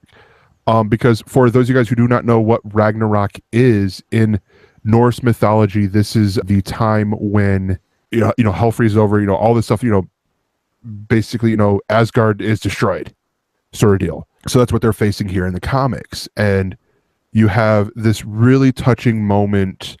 I wouldn't necessarily say it's dark, but with Odin passing the torch of sorts. But I mean, it is such a great movie to have, where it can be both serious and dark, but yet be funny at the same time. But so the other part I will say is, because they I watched the trailers and I was telling myself, okay, if I see, if I even hear the burn for Star Wars, I'm just gonna close my eyes and plug my ears, because I want to go into Star Wars blind. Thankfully I didn't see any of that.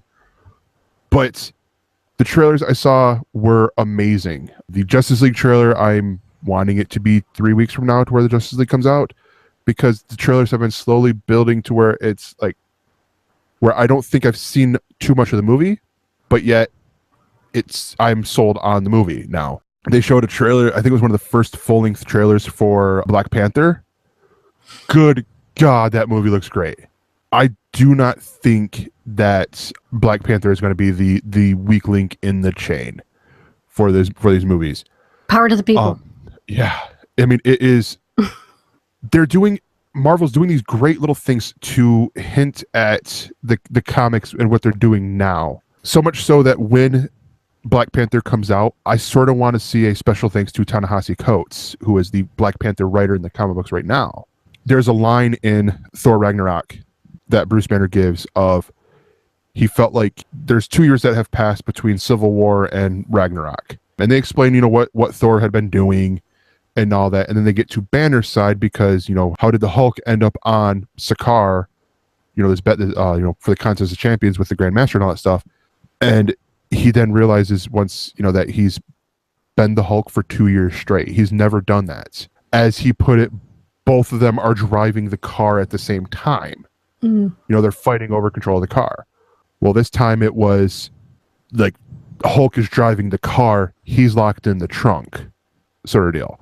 That's an analogy that they've used in the comics right now, that Greg Pak has used in the comics right now with another character who is the Hulk. And it's those little things that I'm like, ooh, that's so great. That's so touching in general. But then, you're adding this other little layer here too. But yeah, so that's Thor Ragnarok. I noticed that Taika Waititi is supposed to do the Akira live action movie for Warner Brothers. So I'm interested in that, because that's another direction going, because there's much seriousness to it. Yeah. He can do serious stuff when he does strike a great balance, with his comedy and his humor, things that he has done. But yeah, I mean, this Thor Ragnarok is his biggest movie budget to date that he has done. So I mean, that's Marvel is smart taking people that do comedy right, because comedy is fucking hard. So if somebody can pull off good comedy, they're good directors or good storytellers in general. So Marvel does know what they do. They do it so well. Oh, yeah. Yeah, you definitely have to be a good storyteller first for writing comedy. I never have the self-esteem enough to think that anything that I write is funny to anyone else, but so... But yeah, I mean, go check it out. I mean, honestly, go check it Awesome. out. It's in the theaters. Yeah, I highly, highly recommend it. And also, he voices Korg.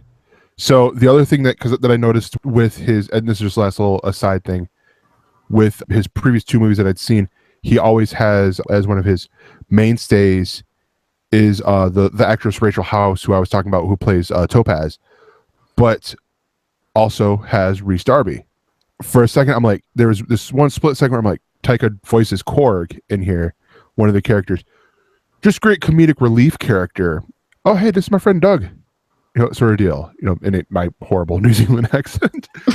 But he's always talking about this guy named Doug who faced the champion before. And then he goes, well, oh, how do you do? Oh, Doug died. and stuff like that. There's a split second I'm like, wait, is that Rhys Darby? Like, they had such similar voices where I'm like, I think it might have just been like, oh, I can't say this line. Could you say this here, Rhys? Really quick. But no, honestly, great movie. Go watch it. And yeah. Super. Yeah. And I'm also looking forward to Justice League too. So I'll probably see that within a week. I don't really go to films the day they come out, or the weekend of, like, particularly since my work allows me to go do things whenever I want. I always try to go like in a matinee for showing early as possible, so there's nobody else there. But yeah, I think I might start trying to do that now, because the last movie I saw in the theaters was Baby Driver. Oh yeah, that one I had, and I wish I went with other people who want to go to the movies with me, so I can then do the whole, like I'm talking to them, but really I'm talking to the people behind me, where I can just go, it'd be really nice if I can hear this movie instead of the people who are behind me talking. God. And then effing millennials, man. Yeah, and then, well, hey, first, I am a millennial technically, but you're not far off. The other part in Thor Ragnarok, we're in the climax, 3rd act, and dude, in front of me fucking pulls up his phone, pulls up Facebook, and I want to be like, and I didn't have popcorn, so I didn't have any ammunition to throw at him. And I'd be like, he was on it long enough where I was thinking, okay, I'm gonna just stand up and go turn on, and be like, and just get real close into his ear and just go, are you enjoying the movie or Facebook? Was that guy Mark Ruffalo? Because he had his phone on and people had to tell him that to turn it off. So Really? you have to be.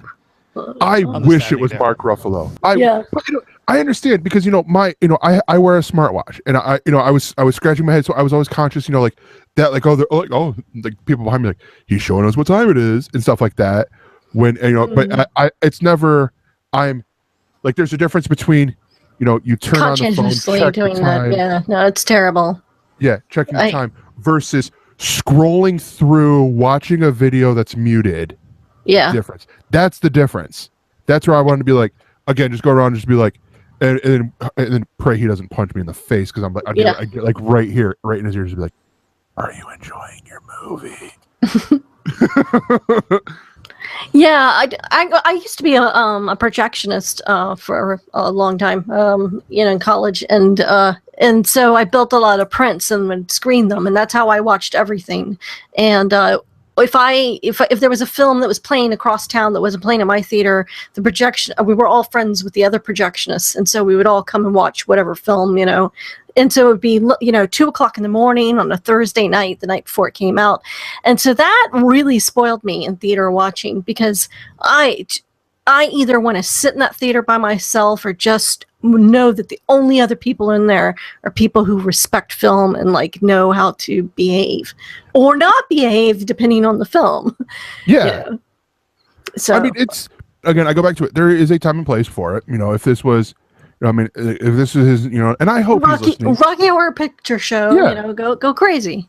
Yeah, but it's like when you're in climactic action scene, and all I'm saying, and granted, thankfully his phone wasn't like, full bright. It was a dim screen, but it was just enough to where I was sitting, because I was sitting not in, directly behind him, but he was like over here. So I'm like, I could see that, and it was just like, I was thinking like, who around me has popcorn? And I was like, can I borrow some popcorn? And just Yeah. Where the dude, and then they were standing up and they were talking during the credits, which I'm like, all right, fine.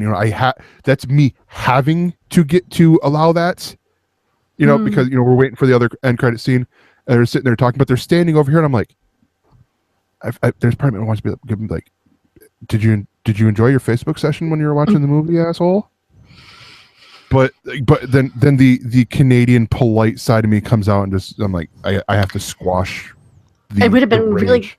really good if you could have picked up on any of the content from his Facebook and then talked to him about that later. You know, like that's really terrible. Oh, I could have. I mean, like, so did you see this video of a white cat? You know, just standing there doing absolutely nothing because it's a fucking cat. You should have gone to him, taken the phone, and do beauty smartphone. There you go. Smash. There you go. Hulk smash phone. I should have. Oh, that would have been perfect. Because Hulk was on the screen at the same time. Oh, God damn it, Pete! Why don't you live in America? Yeah, jeez. Yeah, that's another story. Lucky him that he doesn't. But the third part of taking stuff that is owned by others, Hulk being owned by Universal, is a third story that is in there. That movie has so many things that are oddities, if you think about it in the industry, that are kind of amazing. That it comes together in such a good way. How much does Universal have on the Hulk though? Because from what I understood, it was, and this does sort of lead to our ElseWords, but how much? Because from what I understood from the whole, you know, Universal owns the rights to the Hulk. I thought that was, you know, like they're like, since he's being used in other films, it's not a Hulk film. It's, you know, he's in the Avengers and Avengers 2 and you know, it's kind of like Ragnarok. Spider-Man: Homecoming, and kind of not. The galaxy far, far away feels closer now than ever before, and your guides through this galaxy are ready to help. I'm Zach Hagenbusher, one half of the new Jedi Archives podcast with Ben Schultz. Join us every other Tuesday for our experiences with the Star Wars saga, from the core films that we know and love, well, you know, some of them, to the annals of history and the works that shaped Star Wars into what we know it as today. Just jump in wherever you'd like. Download an episode of the new Jedi Archives today. But that leads us greatly into the ElseWords. And this is 21st Century Fox has been holding secret meetings to sell most of itself to Disney. Now, to let that sink in, on our side, as the nerds that we are, this would mean that they would get the Alien franchise, Avatar, Disney with Die Hard. That'd be weird. The mutants in general. Yeah, the mutants in general. So, you know, they're getting the X-Men franchise, they're getting Deadpool, they're getting, you know, all that stuff. They're getting the rights for the physical media of Star Wars, the first 6 movies. It's all going to be in Disney now. They're getting that and the digital rights for Star Wars Episode 4, A New Hope. The rights are because Episode 4 is entirely owned by Fox. Yes. Episode 4 perpetuity, and the other movies are up until May 2020 in Fox's hand. Distribution, theatrical, non-theatrical, and any other way. Yes. So it's one of these things that you look at this, that's a lot of things that could possibly, if this becomes true, going back to the House of Mouse. Including The Simpsons. Yeah, that's a lot. Yeah. Would it include The Simpsons though? Everything that's entertainment on the Fox side. Okay. Yeah, that would be interesting. Wow, but I don't know, that would be Jackie. weird. What do you think about this? Because it wouldn't affect the local Fox. You know, it's like, you know, your Fox affiliates or anything like that, right? Or even Fox Sports Network. But it would, from what I understand, it would affect FX. I think. Yeah, it's included in the package. Yeah. Yeah, isn't Louis on FX or FX? Legion's the other one. American Horror Story. Yeah, so you're getting both. You're getting the Fox's digital or cable side of things, which is FX and FXX and FXM. If they do a sequel to the Boss Baby. Oh, jeez. And National Geographic too, by the way. Night at the Museum. Actually, there were several sequels to that. And it made a ton of money. So if they own that, Disney will be all over that. Disney could, now that they'll have Planet of the Apes, they can make a whole planet of just apes that they can charge a lot of admission to. So Independence Day, they can destroy the planet once over and destroy all our minds. What's left of it? Look at Avatar. So Beat actually pulled up from the CNBC article here talking about the deal, and it's giving us for Fox, for Disney, and one of the things for Fox, because people are like, well, why would they do this? It's the willingness to engage in sales talks with Disney stems from a growing belief among its senior management that scale in media is of eminent importance, and there is not a path to gain that scale in entertainment through acquisition. The company said to believe that a more tightly focused group of properties around news and sports could compete more effectively in the current marketplace. For Disney, we've sort of hit on it. The opportunity to take control of another movie studio and significant TV production assets as it readies to a direct-to-consumer entertainment streaming offering. The big part with this, honestly, though, is the fact that this would be, I believe the Hulk would be the only property that Marvel doesn't solely own. Well, there's the with Spider-Man. the asterisk of Spider-Man. Yeah. But I mean, that deal, here's the difference between the Hulk and the Hulk. To do a Hulk solo movie, that would all be Universal, with Marvel putting in their, whatever, from how I understand the deal. With Spider-Man, it's still like they're sharing their toys thing. Daredevil is at Disney. is at Fox. It's at Disney. The movie. They have the rights to that. That's another thing. Netflix and Marvel. But many people also thought because they do movies anywhere and will take away the movies from Netflix, that will impact the Netflix Marvel shows. That's not how I understand it. It's Netflix's deal, and Disney would be stupid to not make them let print money, make good stuff, but it doesn't mean that these shows will go away.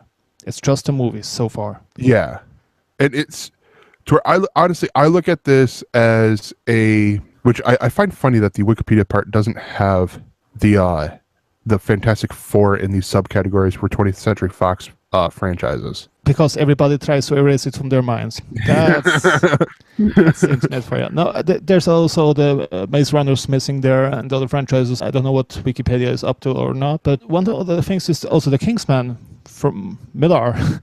Yeah, another thing that is blowing up. Which, I mean, would be because I don't think Kingsman did go. I think Kingsman was published through Image, wasn't it?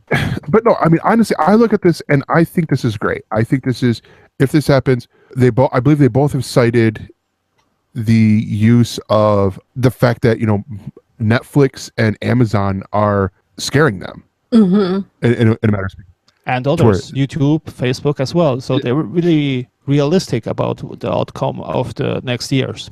Yeah, to where that's, that I feel like is a big, that's pretty big right there. Because I mean, if you would have said, 10 years ago that, a shipping company, an online retailer is going to be producing content that's going to scare Fox and Disney and, all these other big movie production companies, I would have told you you're fucking crazy. Yeah, or even like Netflix. Yeah. They're too sneaky like Bruce Banner. Don't make him angry because they smash everything, every competition there to set their foot in. True. The other thing is in the House of Mouse, we had previously the Miramax studio that made Pulp Fiction, Jane Silent Bob, it was the material. So there's popular indie art film production company for a little while. Yeah, from the asshole that we don't talk about anymore. So there's a precedent that they can acquire stuff and let it be. They did it with Pixar, but Pixar is so fitting that doesn't change anything in their prospect. But when you start thinking about mutants, X-Men, Legion, New Mutants, Deadpool, can you imagine these movies having any chance in the Disney world to exist, to be made, or Logan? That's another good example. If it's under the umbrella of Marvel, Disney Marvel, or are they smart enough to make it a different thing? Do you want even the mixture of having the X-Men universe brought into the Marvel universe Disney has currently, because it's the overload? That's sort of where I applaud what DC is doing with their films, where they're talking about. No, hold on. But hold on. Where I'm not talking about quality. You look at Oh, you look at Like Fantastic Four, yeah. That's no cool. you look at, for example, Shazam. Is that going to be straight through Warner Brothers? No, it's going through New Line. Where they have all these other production companies that are underneath them, to where it could go, okay, you're going, oh, okay, that's going to be over here, to where you sort of, it would be like if with them doing this, if they then said, okay, we have these different properties, like you do, just for oversimplification, anything that is space related will be under the Lucasfilm brand, to where you see, no, this sort of wouldn't work in this situation, but so you see, the Guardians of the Galaxy or Thor Ragnarok, or maybe even Avengers Infinity War will all have the Lucasfilm bannerhead above it. Still have Marvel Studios, but then have Lucasfilm. And then you go, so for the down to earth, the on earth things, it might be this. If it's animated, it might be Disney. If it's computer animated, it might be Pixar. You get more of those separations here, and it would sort of tell people what type of movie they're going to be getting into.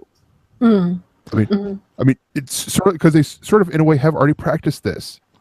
Big Hero 6 is a Marvel movie.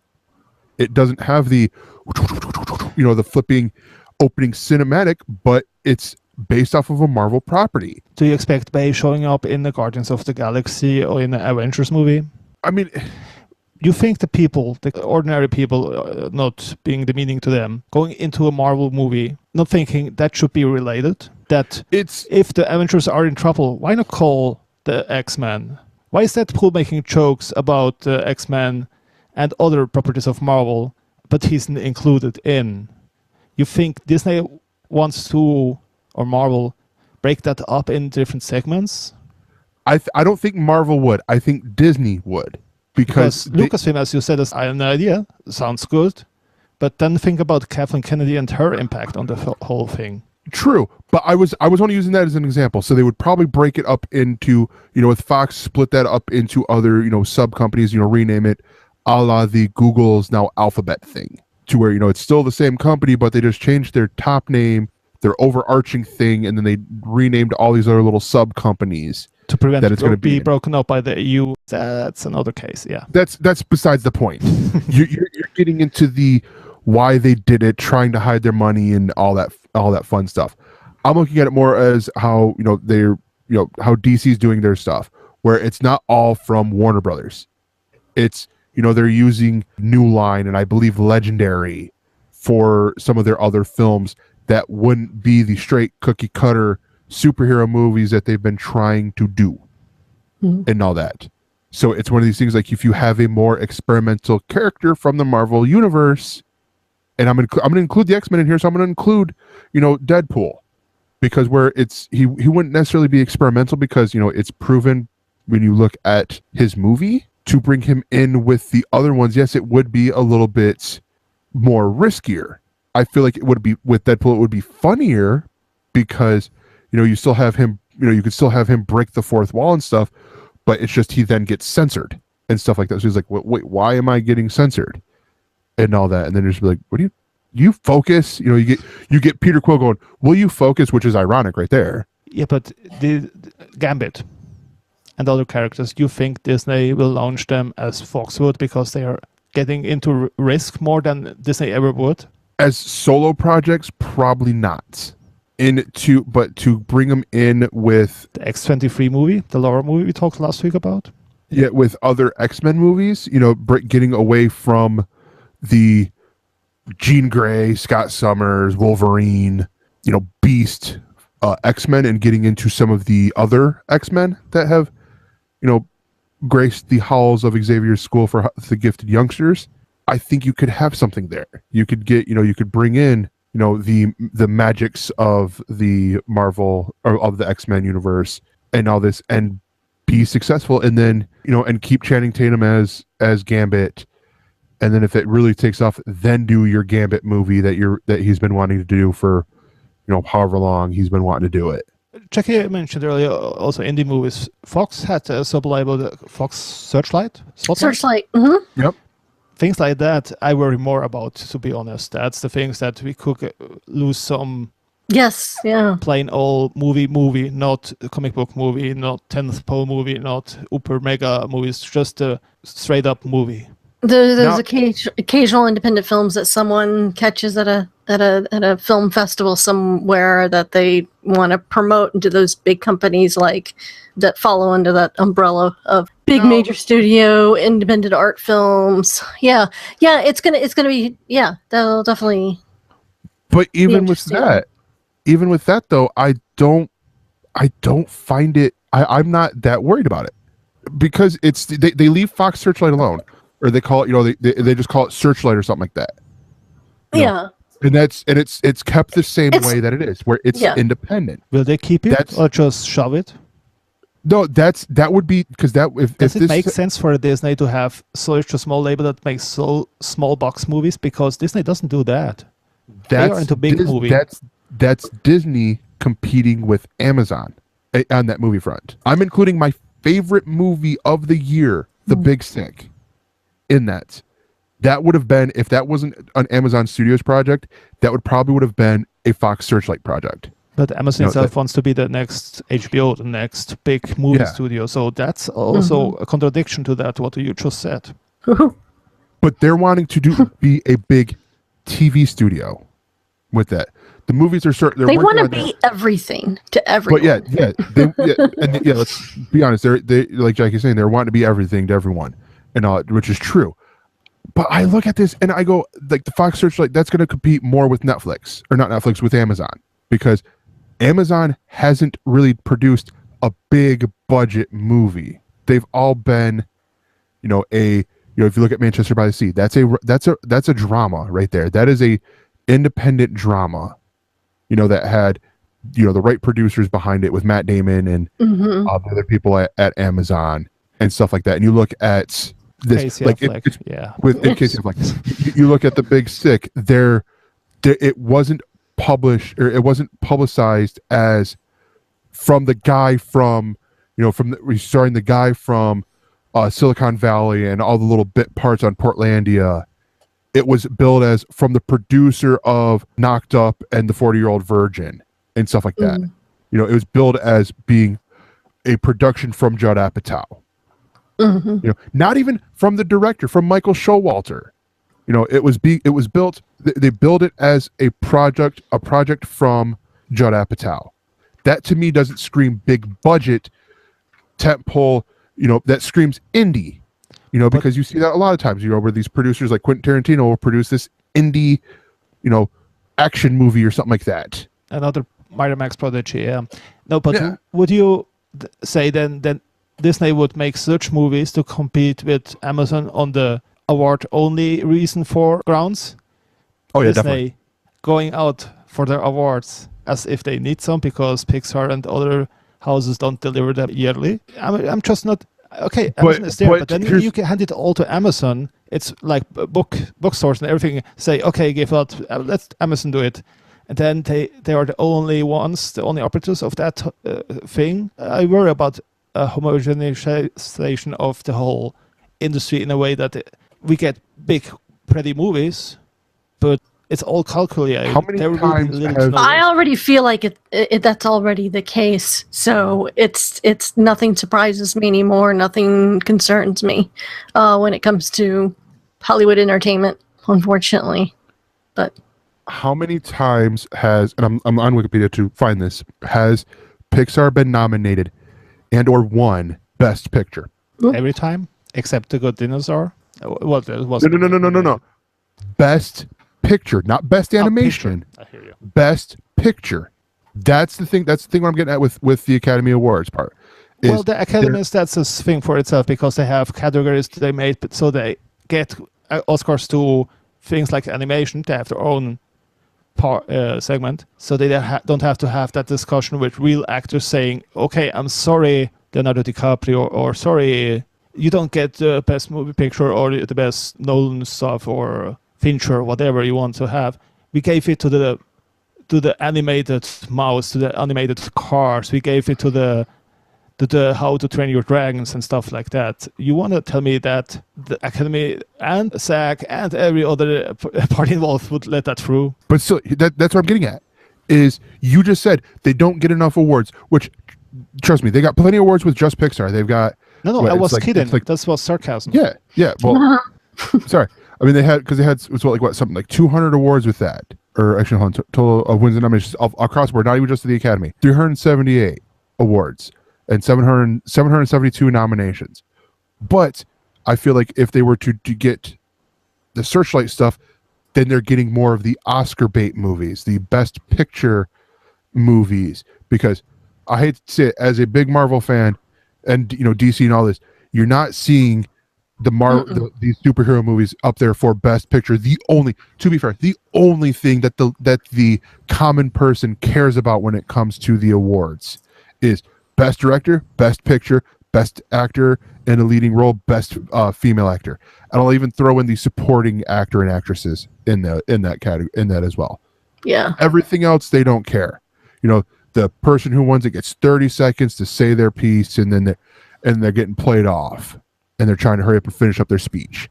True. It's halted. So they were talking about it. For now, it's halted. That's to make that clear. They aren't talking now. They stopped currently. Yeah. So They're focusing on Kevin Spacey. I'm kidding. But they'll get back to it. Yeah. And the previous deal they made for $4.2 billion was buying Lucas. And we heard about it the day it was signed, not before. There was no rumor, nothing. It came out of the blue. And this time this got leaked somehow. Maybe some Trump aides had to work somewhere else and got dispersed over there. But I don't know. It's...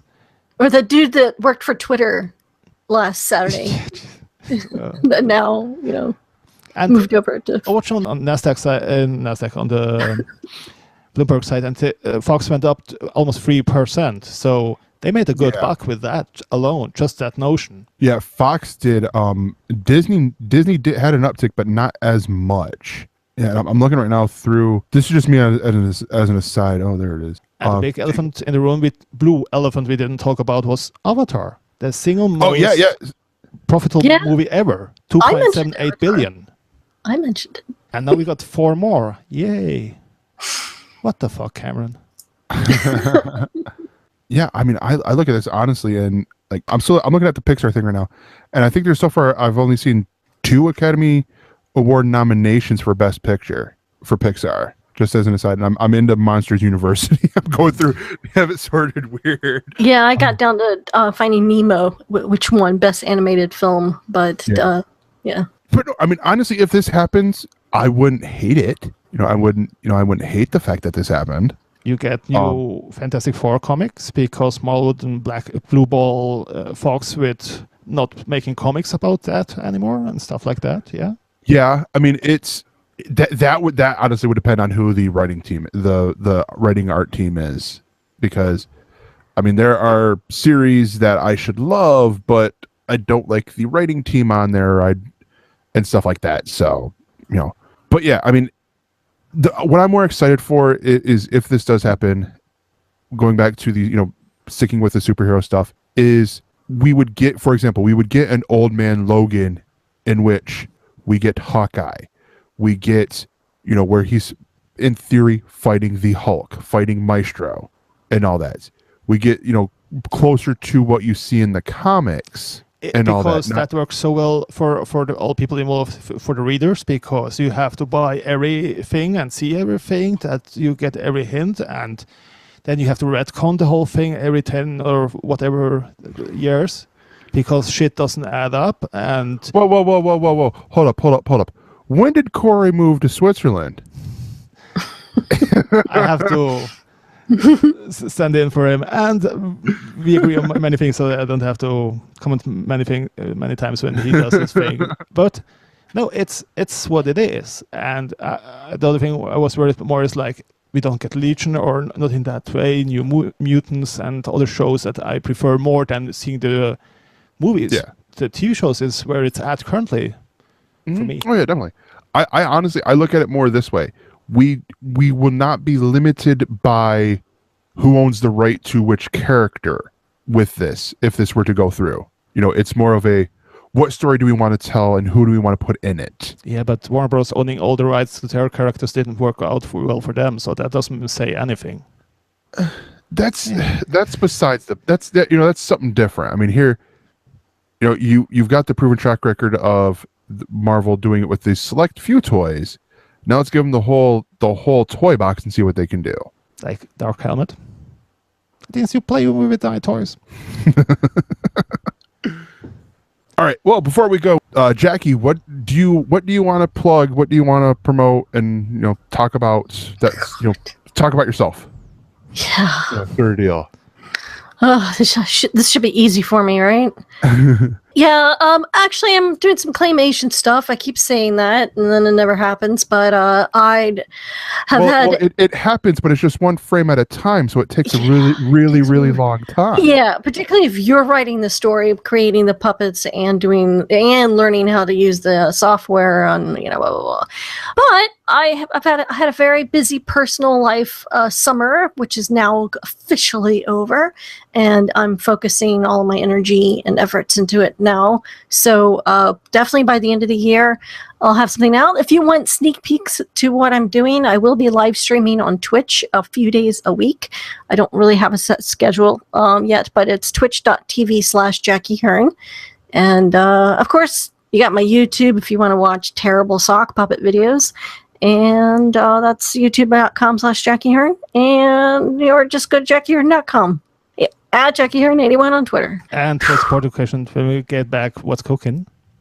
Oh, yeah. I definitely want to do that just because I've kind of been out of the loop lately and not really talking to this big, huge community of people that we all know. But yeah, I do a show, or I did a show on Diamond Club TV about a year ago that I would interview someone who's working on a project or something for 30 minutes and let them tell everything about what they're doing and get that out. But it's a timed 30-minute show. There's a clock counts down, and we watch somebody make something cook something while we're talking. So it's called What's Cooking. So you can look at that. You can find that on twitch.tv/Jackie Hern. Nice. Yeah, that's so much to talk about myself. Bleh. I know it's hard to do. It's like I still get people like that. It's like, hey, talk about your show. I'm like, it's a thing that I do. Yeah, nobody wants to hear you say, I don't want to talk about myself. Just talk about yourself. Yeah. I just so many issues. So yeah, now for the obligatory me talking about the thing you just watched and how you can help us out. Basically, you help us out by sending us feedback. We want to hear, stuff about the show. What do you think about the things? Send your well wishes to Corey. You can send them at the voicemail at 805-328-3966. Or you can send us emails, mail@ElseNerds.com. All of our subscription options that you can share with your friends can be found over at gncasts.com/subscribe. It's also where you will find all of our social network stuff for the network. Social media stuff is over at, you can just search for Galactic Netcasts, and you will find them all over the place, including our Twitter. The show Twitter is at ElseNerds. You can find our other producer, Evan, at Mr_Fusion. You can see all the things that Corey is doing with his friend Levi, don'taskcomics.com. And Sean Burns, of course, is at SBurnsPA. Beatmaster, where can people find you? You can find me nowhere, but if you really need to, you can seek me out on Twitter with Beatmaster80. Or in the chat rooms of a lot of places. Don't. Don't. I was just gonna say that when I think I need to find Beatmaster, I know what chat room to go to at what time. Is it this one? Is it the one here they do this thing here? With the Diamond Club logo? Yeah, is that a thing anymore? I don't know. I don't know. But yeah, and you can find me at that Gregor.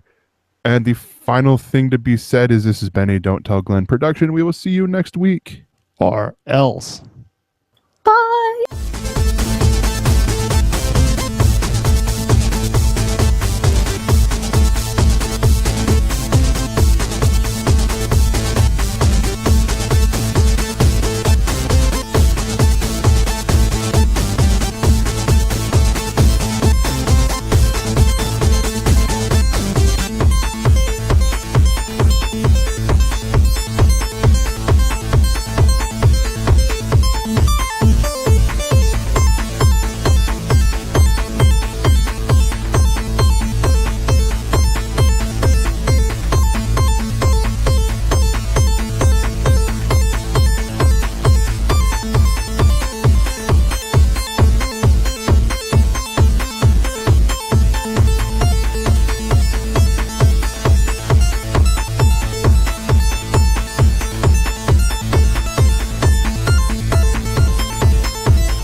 For more on this Galactic Network podcast, go to gncast.com. That's GNCASTS.com.